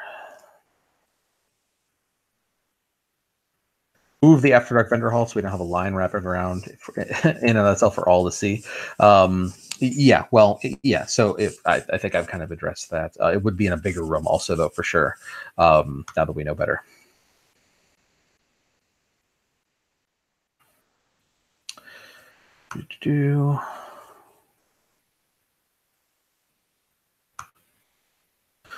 One sponsor says have a musical jam room. BurningCon had one of these and thought it was a great idea. Small panel room with a few instruments for people to relax and play it. So the issue is that if I did that, I would have to give up something else. We are using every single event space that the hotel offers. There's this weird little tiny room, like 100 odd square foot room in the lower level, down by the barley and caramel rooms that we don't use because it's so small. I don't even know what I would do with it. Like it's a glorified closet basically. But aside from that, we are using every single event space that hotel offers to us. So for me to add something like a musical room, I would have to give up something else. I don't know what I would give up there. So unfortunately, that's probably not going to. Now having a musical jam panel, like, where that's a scheduled thing in one of the existing panel rooms, that's something to think about. It would just be a matter of finding all those instruments because the con doesn't have those. We would need to have people bring those in. Let's see. Line management. Yes, absolutely. We're going to, we definitely know that's a problem that we have to solve now. More, okay. Yeah. More signage for the cider lounge. So, yeah, this was something that also was mostly our fault. So the crew that went to the storage space, so there's a storage unit that has basically all the stuff that the convention owns. I had some stuff here that I brought up with me in a trailer, but there's a whole ton of stuff that is over in a storage unit. And and it's like a couple hours outside the city. And when they went to go get stuff from it, one of the things that they were supposed to pick up was the stands for the banners. The banners that we have outside those rooms are like, I think they're like 20 inches wide by whatever 5 foot tall. Those stands, those like metal X stands that hold them up, like, we bought those the first con, and then we just buy new banners and reuse the stands, obviously, because it's cheaper. Well, they only grabbed 9, I think, of like the 20 odd stands that we actually needed. My operations staff got very creative and managed to fashion some stands out of cardboard for some places. Well, thank you, Server Rat, and your team for handling that. But 2 spots that we had intended for there and purchased banners for there to be was at the top of the escalators, telling people about the barley and caramel room where those were, where the cider lounge was, the room number for the cider lounge, and then also making sure people knew about Trotters, the view and all the stuff happening up there. And then a second one over by the view elevators, basically saying, hey, these are the 2 elevators that'll take you up to the view. And then also, by the way, again, here's the number for the cider lounge for people who didn't know it. Both of those banners and where they were supposed to have been, if we had stands to put them on, should have been fine. However, they did not. They were not in locations where where fashioned cardboard stands would have survived very long, just because they're in like high traffic areas, and also just would have looked really bad. Secondary concern, but it's also a concern. And so those banners that I designed and had printed up and everything just sat in operations all weekend long because we didn't get enough stands. So our fault. Sorry about that. But yeah. So for anyone who had issues not knowing where some stuff was, especially the cider lounge room number, because also FYI, that is something that we are not able to find out until we go to check into that room. Just like anyone checks into a room at the hotel, we have to go check into the cider lounge room on Friday, and we don't know what the room number is going to be until we check into it. So that's why we're not able to put it in any of the literature, the conduct or website or whatever in advance, because we literally cannot know until that Friday. So yeah. Yeah, I also drove to said storage unit Thursday night, because I was informed it was a 24-hour unit. Turns out it wasn't a 24-hour unit. So I forgot you did that. That's so right. I did pick up additional equipment. So I did try to get you guys all the directional signs. Yeah, we had these heavy clunky metal ones for kids program. Yeah, I think those belong to Frederick for the video gaming. He gave up some of the internal ones. He has some video game specific ones that he had made up. Yeah, he was very nice to lend them to kids programming. Yeah. So yeah.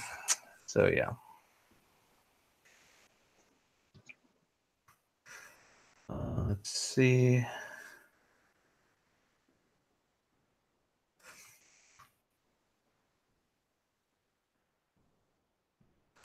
One sponsor says maybe start opening ceremonies a little later in the morning. So I'm one of those people that sort of feels like opening ceremonies needs to be the first thing. Like I know some cons, they have programming start earlier and then opening ceremonies is later. I don't get that. To me, that it defeats the entire purpose of opening ceremonies. It's the start of the convention. So that's just the way that my brain is wired there. So having it later would mean that we would lose programming time, and we already have it an hour later on Friday than the other stuff. So I don't think we're going to change that there, and that's my own stubbornness on that one. Just because I don't know, to me, having opening ceremonies Friday night, I know some cons do. To me, that's just what? I don't know. I don't. I agree with Charlie. Okay, so let's see.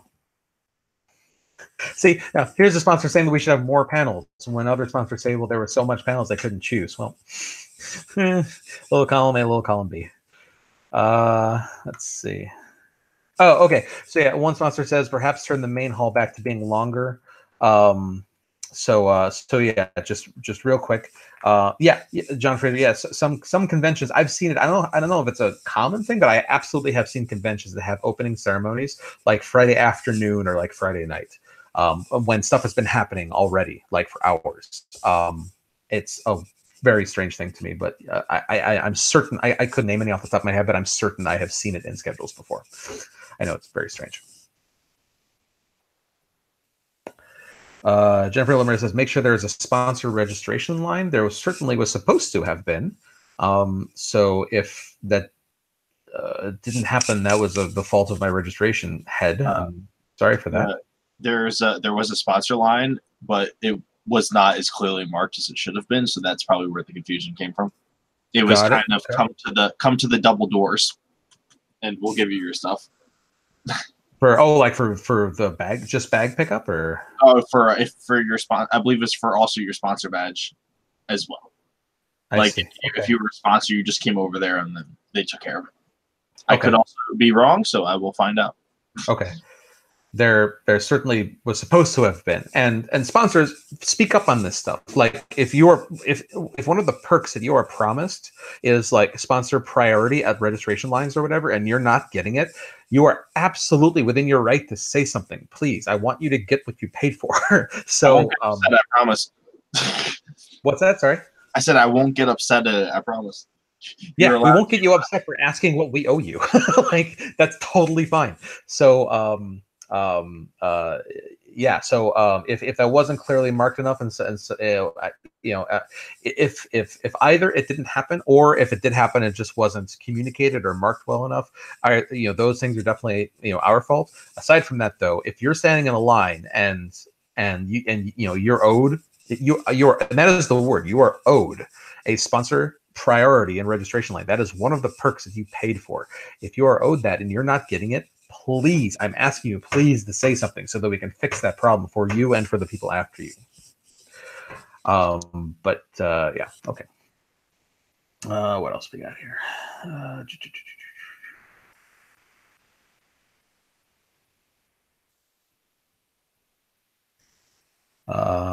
Bear Twig said vendor hall and opening ceremonies opening simultaneously. That's an issue. Yeah, okay, I can understand that. And I think it's only, well, I'm trying to remember. Actually, let me look at the schedule real quick, because it might open for everyone at that time, but we're having a conversation about sponsors right now. I think sponsors actually could get in a half hour before opening ceremonies, or maybe it was during opening ceremonies. I just want to check real quick and make sure that I'm saying the right thing. Ciderfest 2018 programming schedule. So we had, I know sponsors got in early, Bear Twigs. I just want to know if the early time was before opening ceremonies or during opening ceremonies. I just want to make sure I've got the right thing in my head. So sponsors got in, yeah. So sponsors got in 10. It could get in at 10:30 to 11, and then opening ceremony started at 11. That's okay. So that in and of itself, it's a little strategic, just because not everyone wants to go to opening ceremonies, and so I do want to have something for those other people to do. I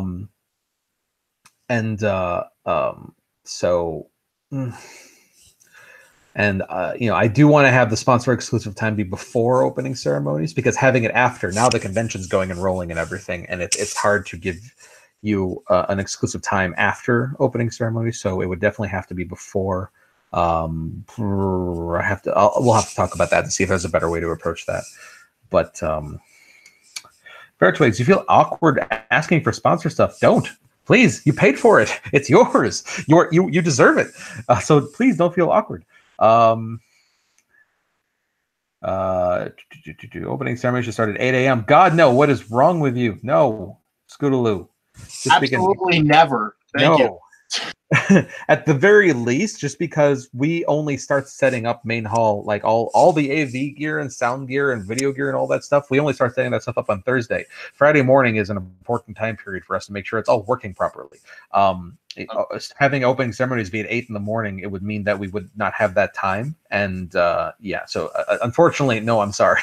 that is something that will not be happening. So a fun fact about your AV setup, that in case you didn't know, we are, like, as soon as opening ceremonies is open, about 30 seconds after we say open the doors, we are done setting up AV usually in the morning. Yep, we always do that. We don't waste any time there for sure. Also, God, the poor pub truck people asking them to get up at 8 a.m. for opening ceremonies. Yikes. Let's see.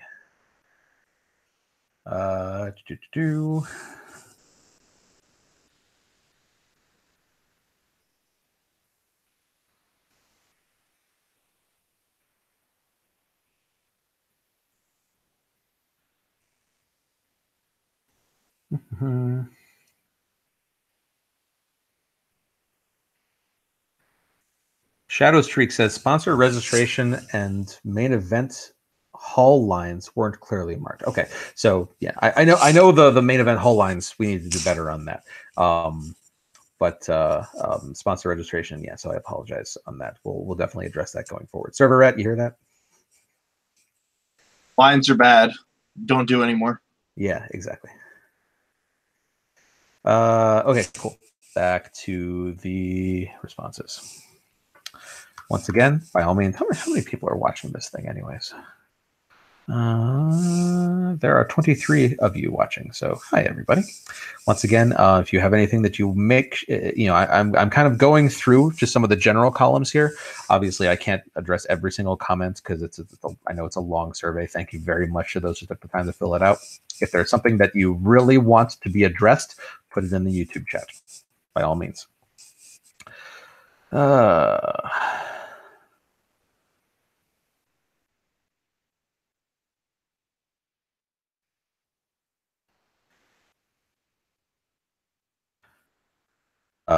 Yeah, so somebody said that the VIP cocktail hour was too crowded. Agreed, absolutely. Okay, it's possible that this call will cut off after 2 hours, which means that we have, how long have I been going here? We don't have a timer on this thing. I think I started pretty much on time, so maybe like 20 minutes left here. So basically I'm going to keep going until people want me to stop, basically until people stop chatting if you're not hanging out anymore, or if the call cuts off, well then that'll be the end. So possibly 20 more minutes. If it doesn't cut off, then we'll keep going until nobody has any more questions, at least. Can we cash exchange for autograph pictures instead of vouchers? Saves us a step from having to line up at the con store. So I think this sponsor is saying that they want to pay at the table. That would slow the autograph room down too much. So that is something that we're not going to do. Just because we want to make the actual autograph room itself as efficient as possible, and having to deal with cash transactions and change and everything and cash handling at the individual tables is just it's adding too much complexity to the room. So that is something that we will most likely not be doing. Separating out the autograph purchase to the con store, and I mean, I'm not going to lie, it's also slightly strategic. I mean, what I just said is the biggest reason, but also, it's a way to make people make sure that they go to the con store to see the merch we have for sale there. So that is a thing for sure. But the efficiency of the autograph room is the biggest reason there for sure.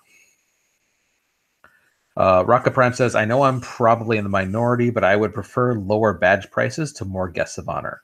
I can appreciate that, Rocket Prime, but that overall does not help the convention.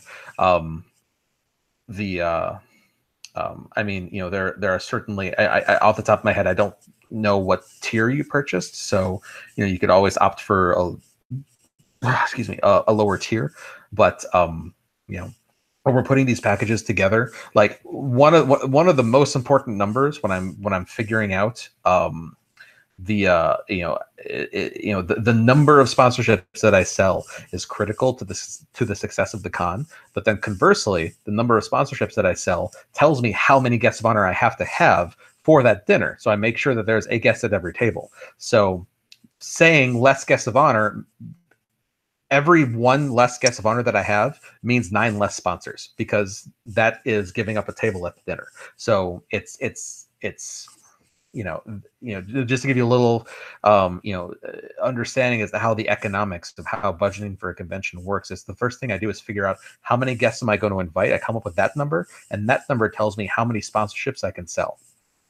Because if I sell more than that, well, then I have to add another guest, because now I've got another table to sit at. So, let's see. I do not have a golden voice, but thank you, Brian Warfare. Very nice. Let's see. Skulu asks, will sponsor prices rise in price this year or stay the same price? I'm not sure if this has been asked yet. No, that has not been asked. I know this sounds like a line, and that it could be something that's like, you know, some might say, well, of course he's going to say it. No, this, I swear, I promise you, this is the truth. I only raise badge prices if I honestly have to, because I believe that, like, my costs have gone up. Like, okay, so here's a little bit of insight. The first 4 years of Cider Fest, those contracts Corey had signed, they were all signed at the same time. So he got the same deal for the first 4 years. So that's why the badge prices for the first 4 years. I know the first year of Cider Fest, he was sort of figuring some things out and everything. But then for the second and third, and I think mostly for the fourth year, things pretty much stayed the same in terms of pricing. I think things went up a little bit for the fourth year, but that's because guest of honor costs raised. Just because, you know, the fandom was getting more popular and everything, and agents were figuring out that the guests could charge more. So but then when we went to sign for the fifth year, and then now the sixth year next year, we signed our 2018 and our 2019 contracts back in 2017. And when we did that, the hotel basically said, okay, you don't get the same deal anymore because our costs have gone up. Inflation is a thing, the economy is a thing. And so now all this stuff costs more. And so now we've got to charge you more. And so I was sort of forced to turn around and reflect those increase in my costs in the badge prices. So that's why 2018, I know this year, you know, with the restructuring of everything, went up a bit there. But you know, I certainly don't enjoy doing that. It's not something that I like doing, but it was a necessity just to make sure we could pay all our bills.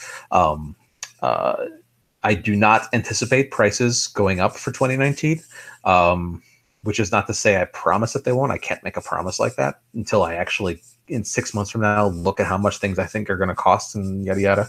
But I don't expect that they will. The prices for Windy City, for example, this year were restructured to get on this kind of the same level as Cider Fest a little bit, and just in terms of the distribution. And then MSP is probably going to be, the pricing for that is going to be on the same general ballpark as how Windy City is structured, just because I'm expecting those to be around the same size.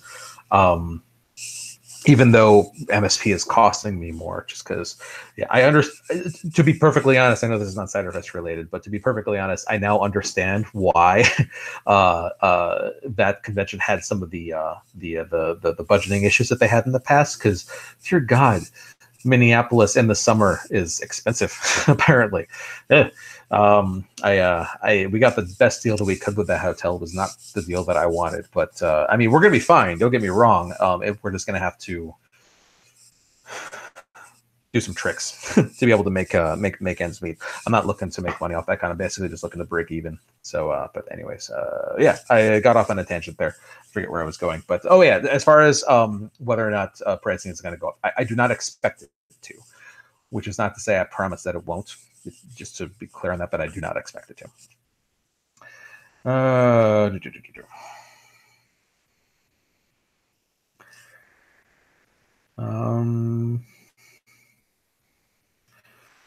Jennifer says, I love being an equestrian sponsor, and the monetary value was a value, especially given the hotel costs. Good to know. Better believe Charlie has tricks up his sleeve. Not just my sleeve. It's not all me, but yeah, no, I appreciate the sentiment. Let's see. Better signage for the Saturday launch. Yes, agreed. Sorry about that. Okay, cool. So I'm just going to kind of look through sponsor perk feedback in general.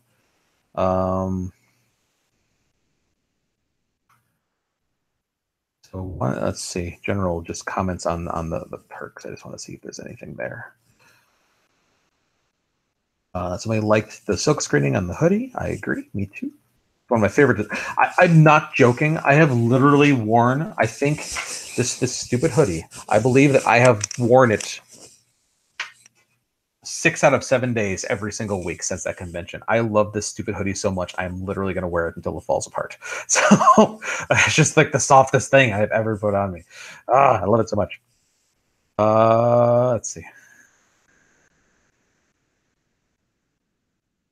Okay, here's some feedback here from an equestrian sponsor. Enjoyed the class as I enjoyed the voice acting class we had last year. Because you peek at what I'm just gonna.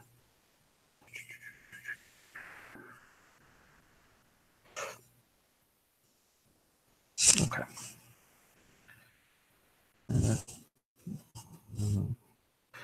One sponsor said the Music and You performance was one of the coolest things I've ever done at a convention. I always wanted to be up on stage at a Baroni convention. I'm so glad the majority of you guys liked that panel.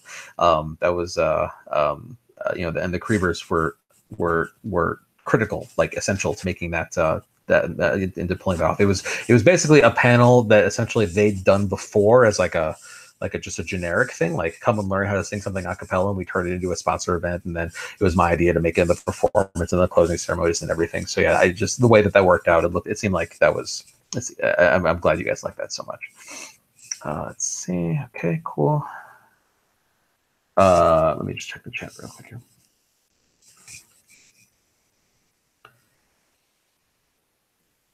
Jennifer said, I hope I wore the hoodie every day for a month. Yeah, exactly. Let's see. Yes, I will absolutely bear twigs. These, what are they called? They're called, the brand is Canvas. I won't use anything else if I have a choice in the matter. Just the best freaking hoodie. I love that hoodie. Let's see. 2017 one, the red one, I guess, is pilling. I find it hard to maintain. Yeah, nowhere near as good as a quality as these gray ones from this year. Yeah.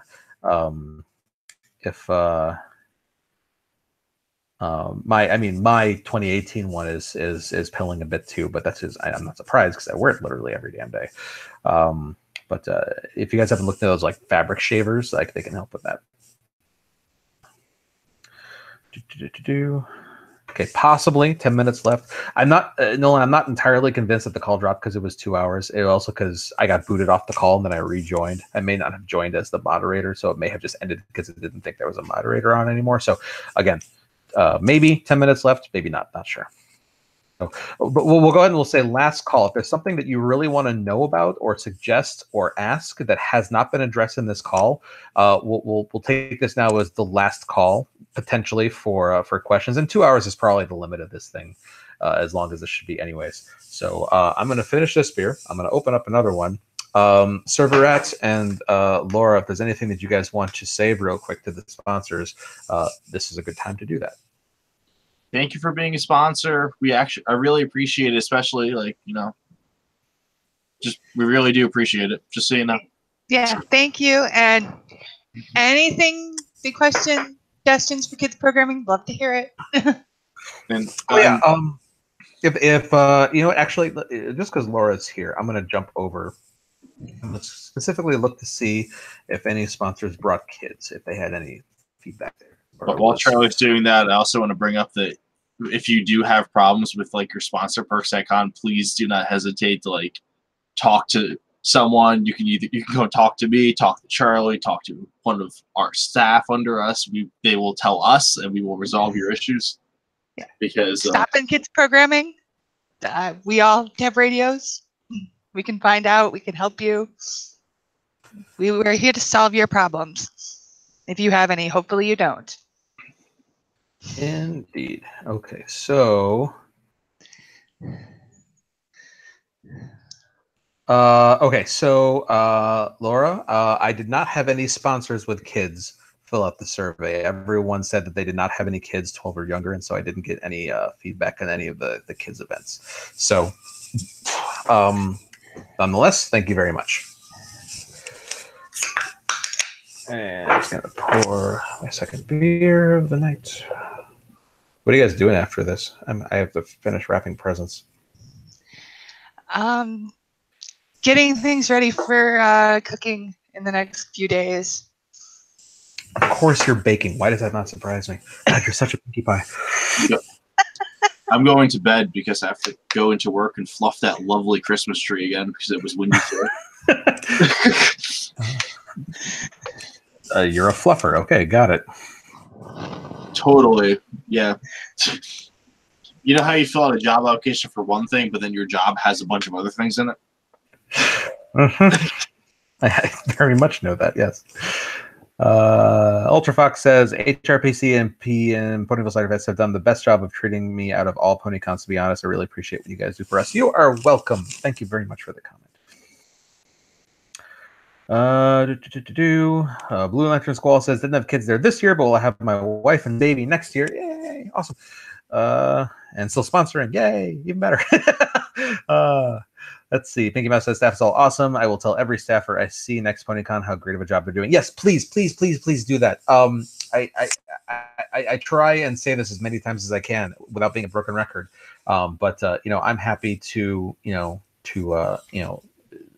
to do all this for you guys, but it's not just me. So I'm not kidding when I say I take compliments horribly. So I'm not saying I don't want to talk to you and hear the things that you have to say, but please don't just say them to me. Say them to all my staff, because it is just as much them as it is me that puts all this together. I try and anytime I get a compliment, I try and turn it around and give it to my staff as much as possible, because I absolutely rely on them. School says, we as a community also need to break the record for the 6th year in a row in 2019 to beat out the 23,000 plus raised for charity in 2018.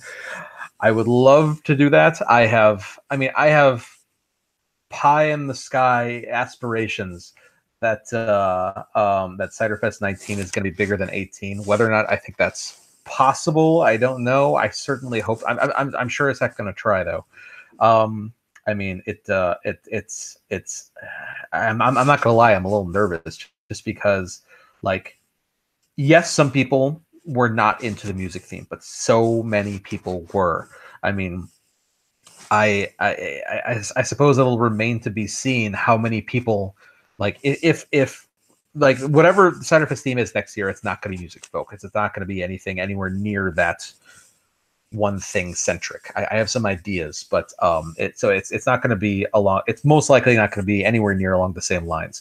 So I'm very curious to see if sponsor badges go as quickly as it did for this year, because I can't help but my reserved self thinks that the only reason that it went so fast this year is because there were some people that were very excited about the theme.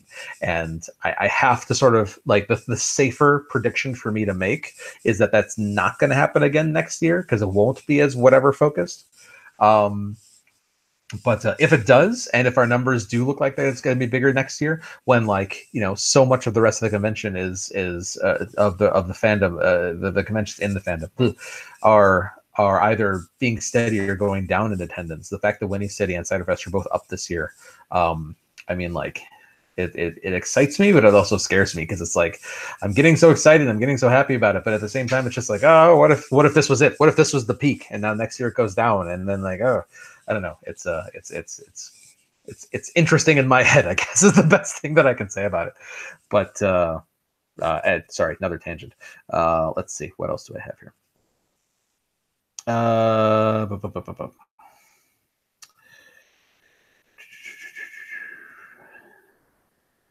More banners and flags for the auction. Okay, noted.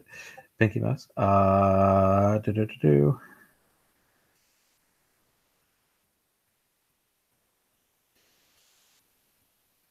So, Nayslayer says, with BronyCon performing its swan song, we'll probably get a boost in attendance. I mean, like, I guess we'll see. It's the best thing that we can say there. I know a lot of people look at BronyCon as the beacon of the fandom, and a lot of people, mistakenly, in my opinion, look at BronyCon ending and say, okay, well, that's it. The fandom's over.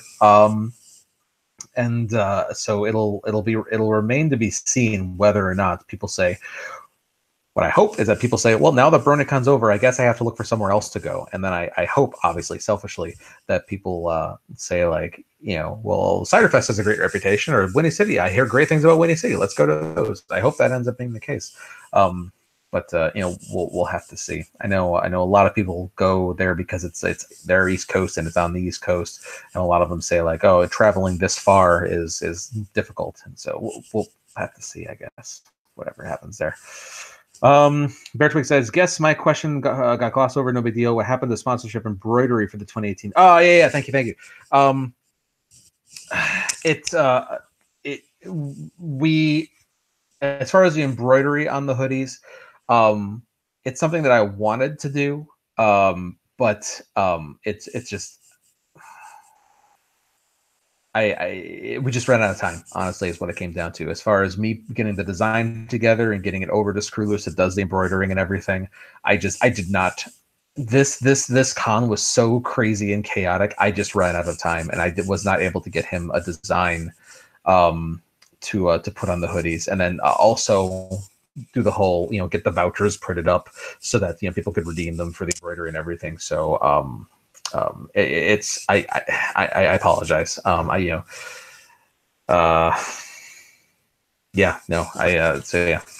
why the sponsor hoodies were not embroidered like they were last year. Was my intention for DAP, and I just ran out of time.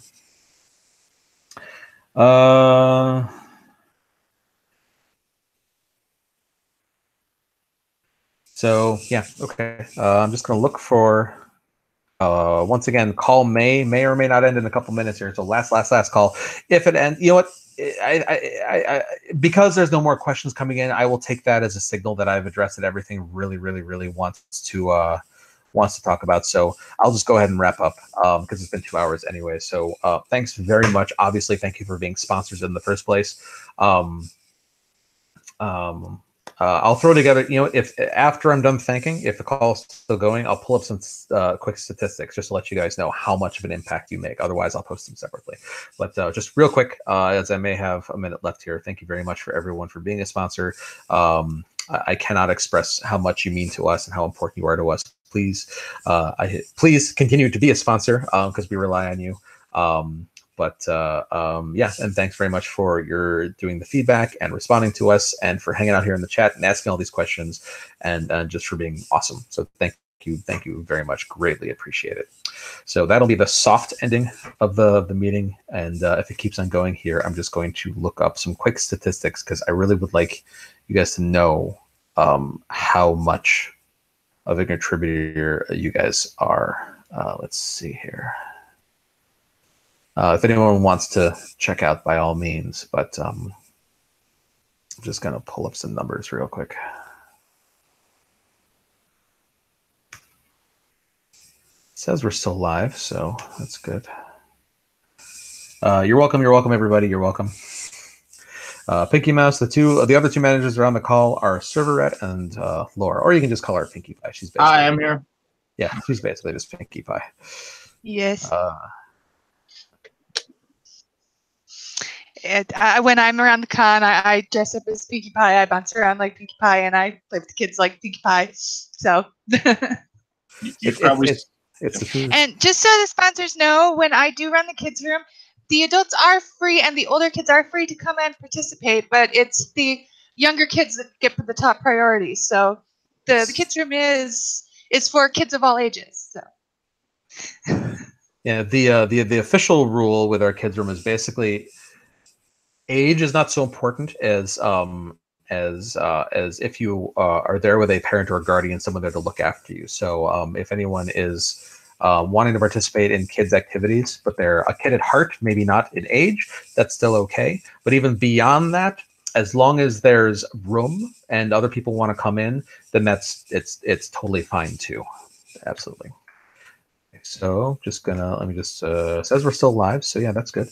Okay, I'm just gonna crunch a couple numbers here real quick. You guys can chat amongst yourselves. Just give me a second.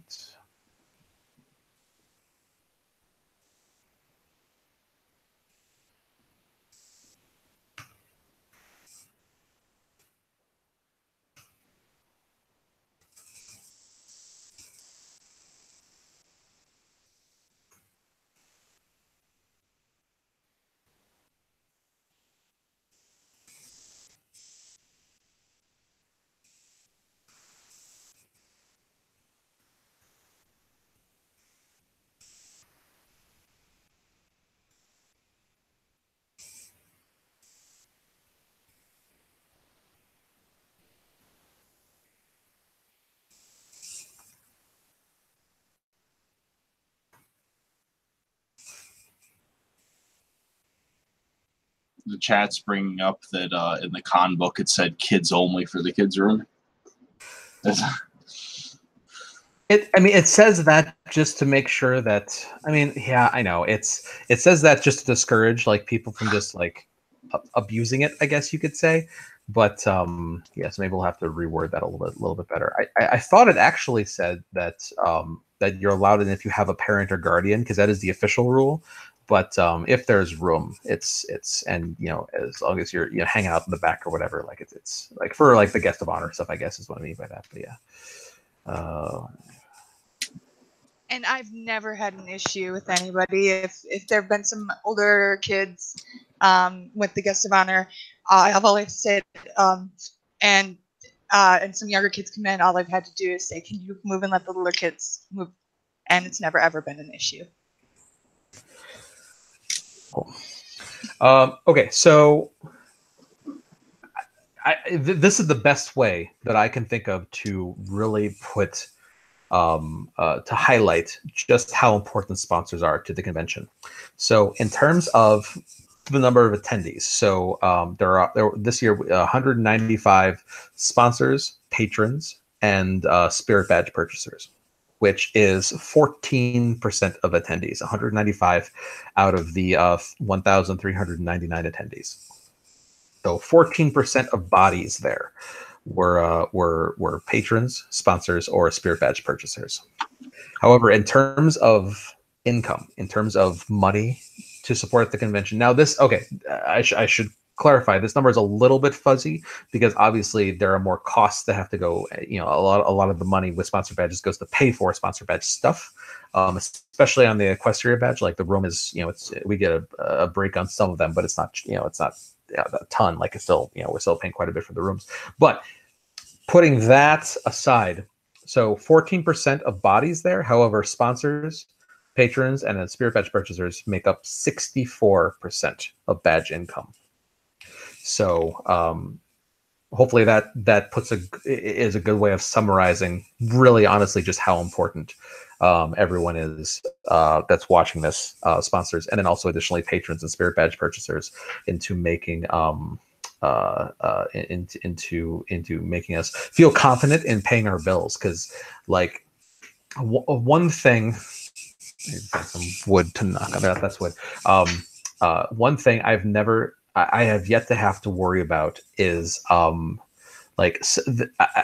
talked to so many other conventions that rely on their door sales. It's like I've talked to convention chairs that are just freaking out and panicking, because the week before con, they're not sure if they're gonna be able to pay their bills, because it's either people show up at the door and they can pay their bills, or people don't show up at the door and they can't. It's that simple. I have been blessed, I guess I should say, with we either have been in the green or in the black, either pre-con or been close enough for early on Friday with that initial rush of at the door sales, just Friday morning. We have been safe there. So that's so far, again, not gonna knock on wood, is a problem that I have not had to have, when I know other conventions do have to worry about that. And that's, just that peace of mind of knowing we're okay, we're not going to end up in the red. I'm not going to have to take money out of Winnie City's budget to pay for Ciderfest stuff. That peace of mind is worth more than you could possibly imagine.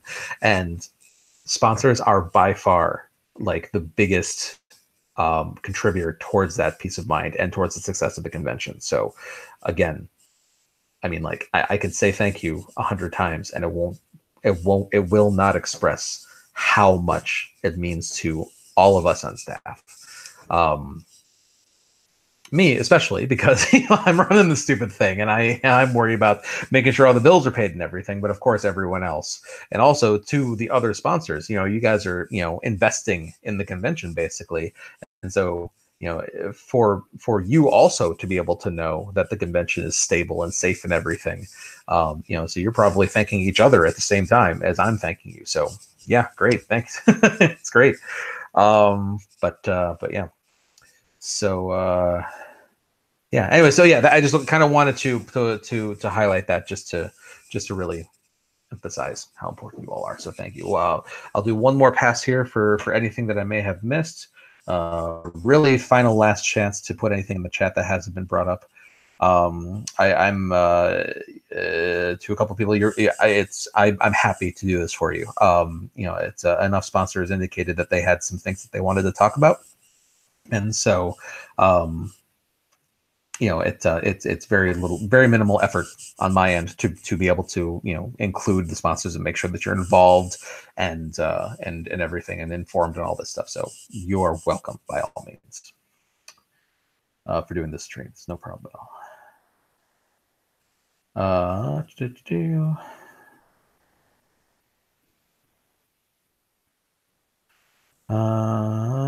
Because everyone believes in the one.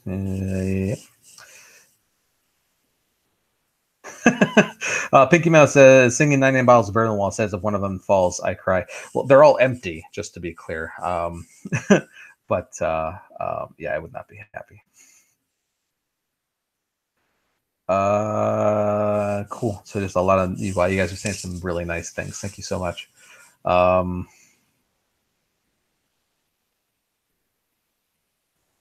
Bear Twigs, you've been to 24 PonyCons. Wow, that's a lot. I'm jealous. I have been to maybe half that. So, Brad, how many PonyCons have you been to? Do you know that number off the top of your head? I stopped counting after 15. Okay. What year was that?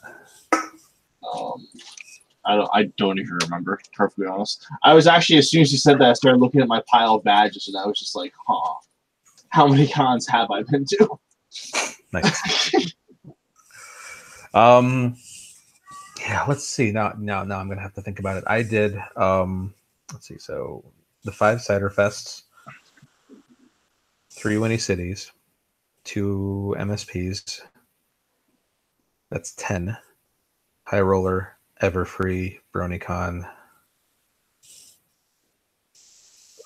2 Trotcons, the Best Brony Fest. I think that's all of them. So I'm at 16. Damn. You have a document somewhere. Nice. I've only done Ciderfest in Winnie City. Did other gaming conventions besides that, but just My Little Pony Cons has just been Ciderfest in Winnie City. Nice. The document doesn't exist anymore. That document was my copy pasta for whenever a convention's like, do you have experience? And I'm like, absolutely I have experience. Nice. I have to call this out. Spicy Orihara says, off topic, but I would so watch a live stream with Charlie just talking beer and beer facts. Okay, noted. New podcast.png. Yeah, seriously. So currently, I am drinking a Solemn Oath Death by Viking. It is an American Imperial India Pale Ale. It's 10%, and you can see it's got some of that classic Solemn Oath artwork on it. I wish I could focus on this better. Focus on the can. There we go. Ooh. Maybe you should do that with all the beer that the staff gets you from after the cons. Oh God, do you have any idea how much little free time I have? I'm currently drinking unlabeled water. Oh, nice. Yeah. Okay, so anyways, this has gone on long enough, over 2 hours, and we're good. I actually would like other sponsors to watch the whole thing. So I don't want them to get scared off by the time on it. But okay, I'm going to call it once again. Thank you so much, everyone. I greatly appreciated it. Just a reminder, Winnie City registration is open and sponsorships are available. Top tier is currently half gone, and the others are the tier below that. I don't have the names in my brain right now. So the Alicorn is half gone. The Pegasus, I think, is below that. There's 4 out of 10 of those gone, and then the others there's like. But yeah, please sponsor Winnie City if you can. And then if you're at all interested in MLP MSP, that will be opening up a week from today.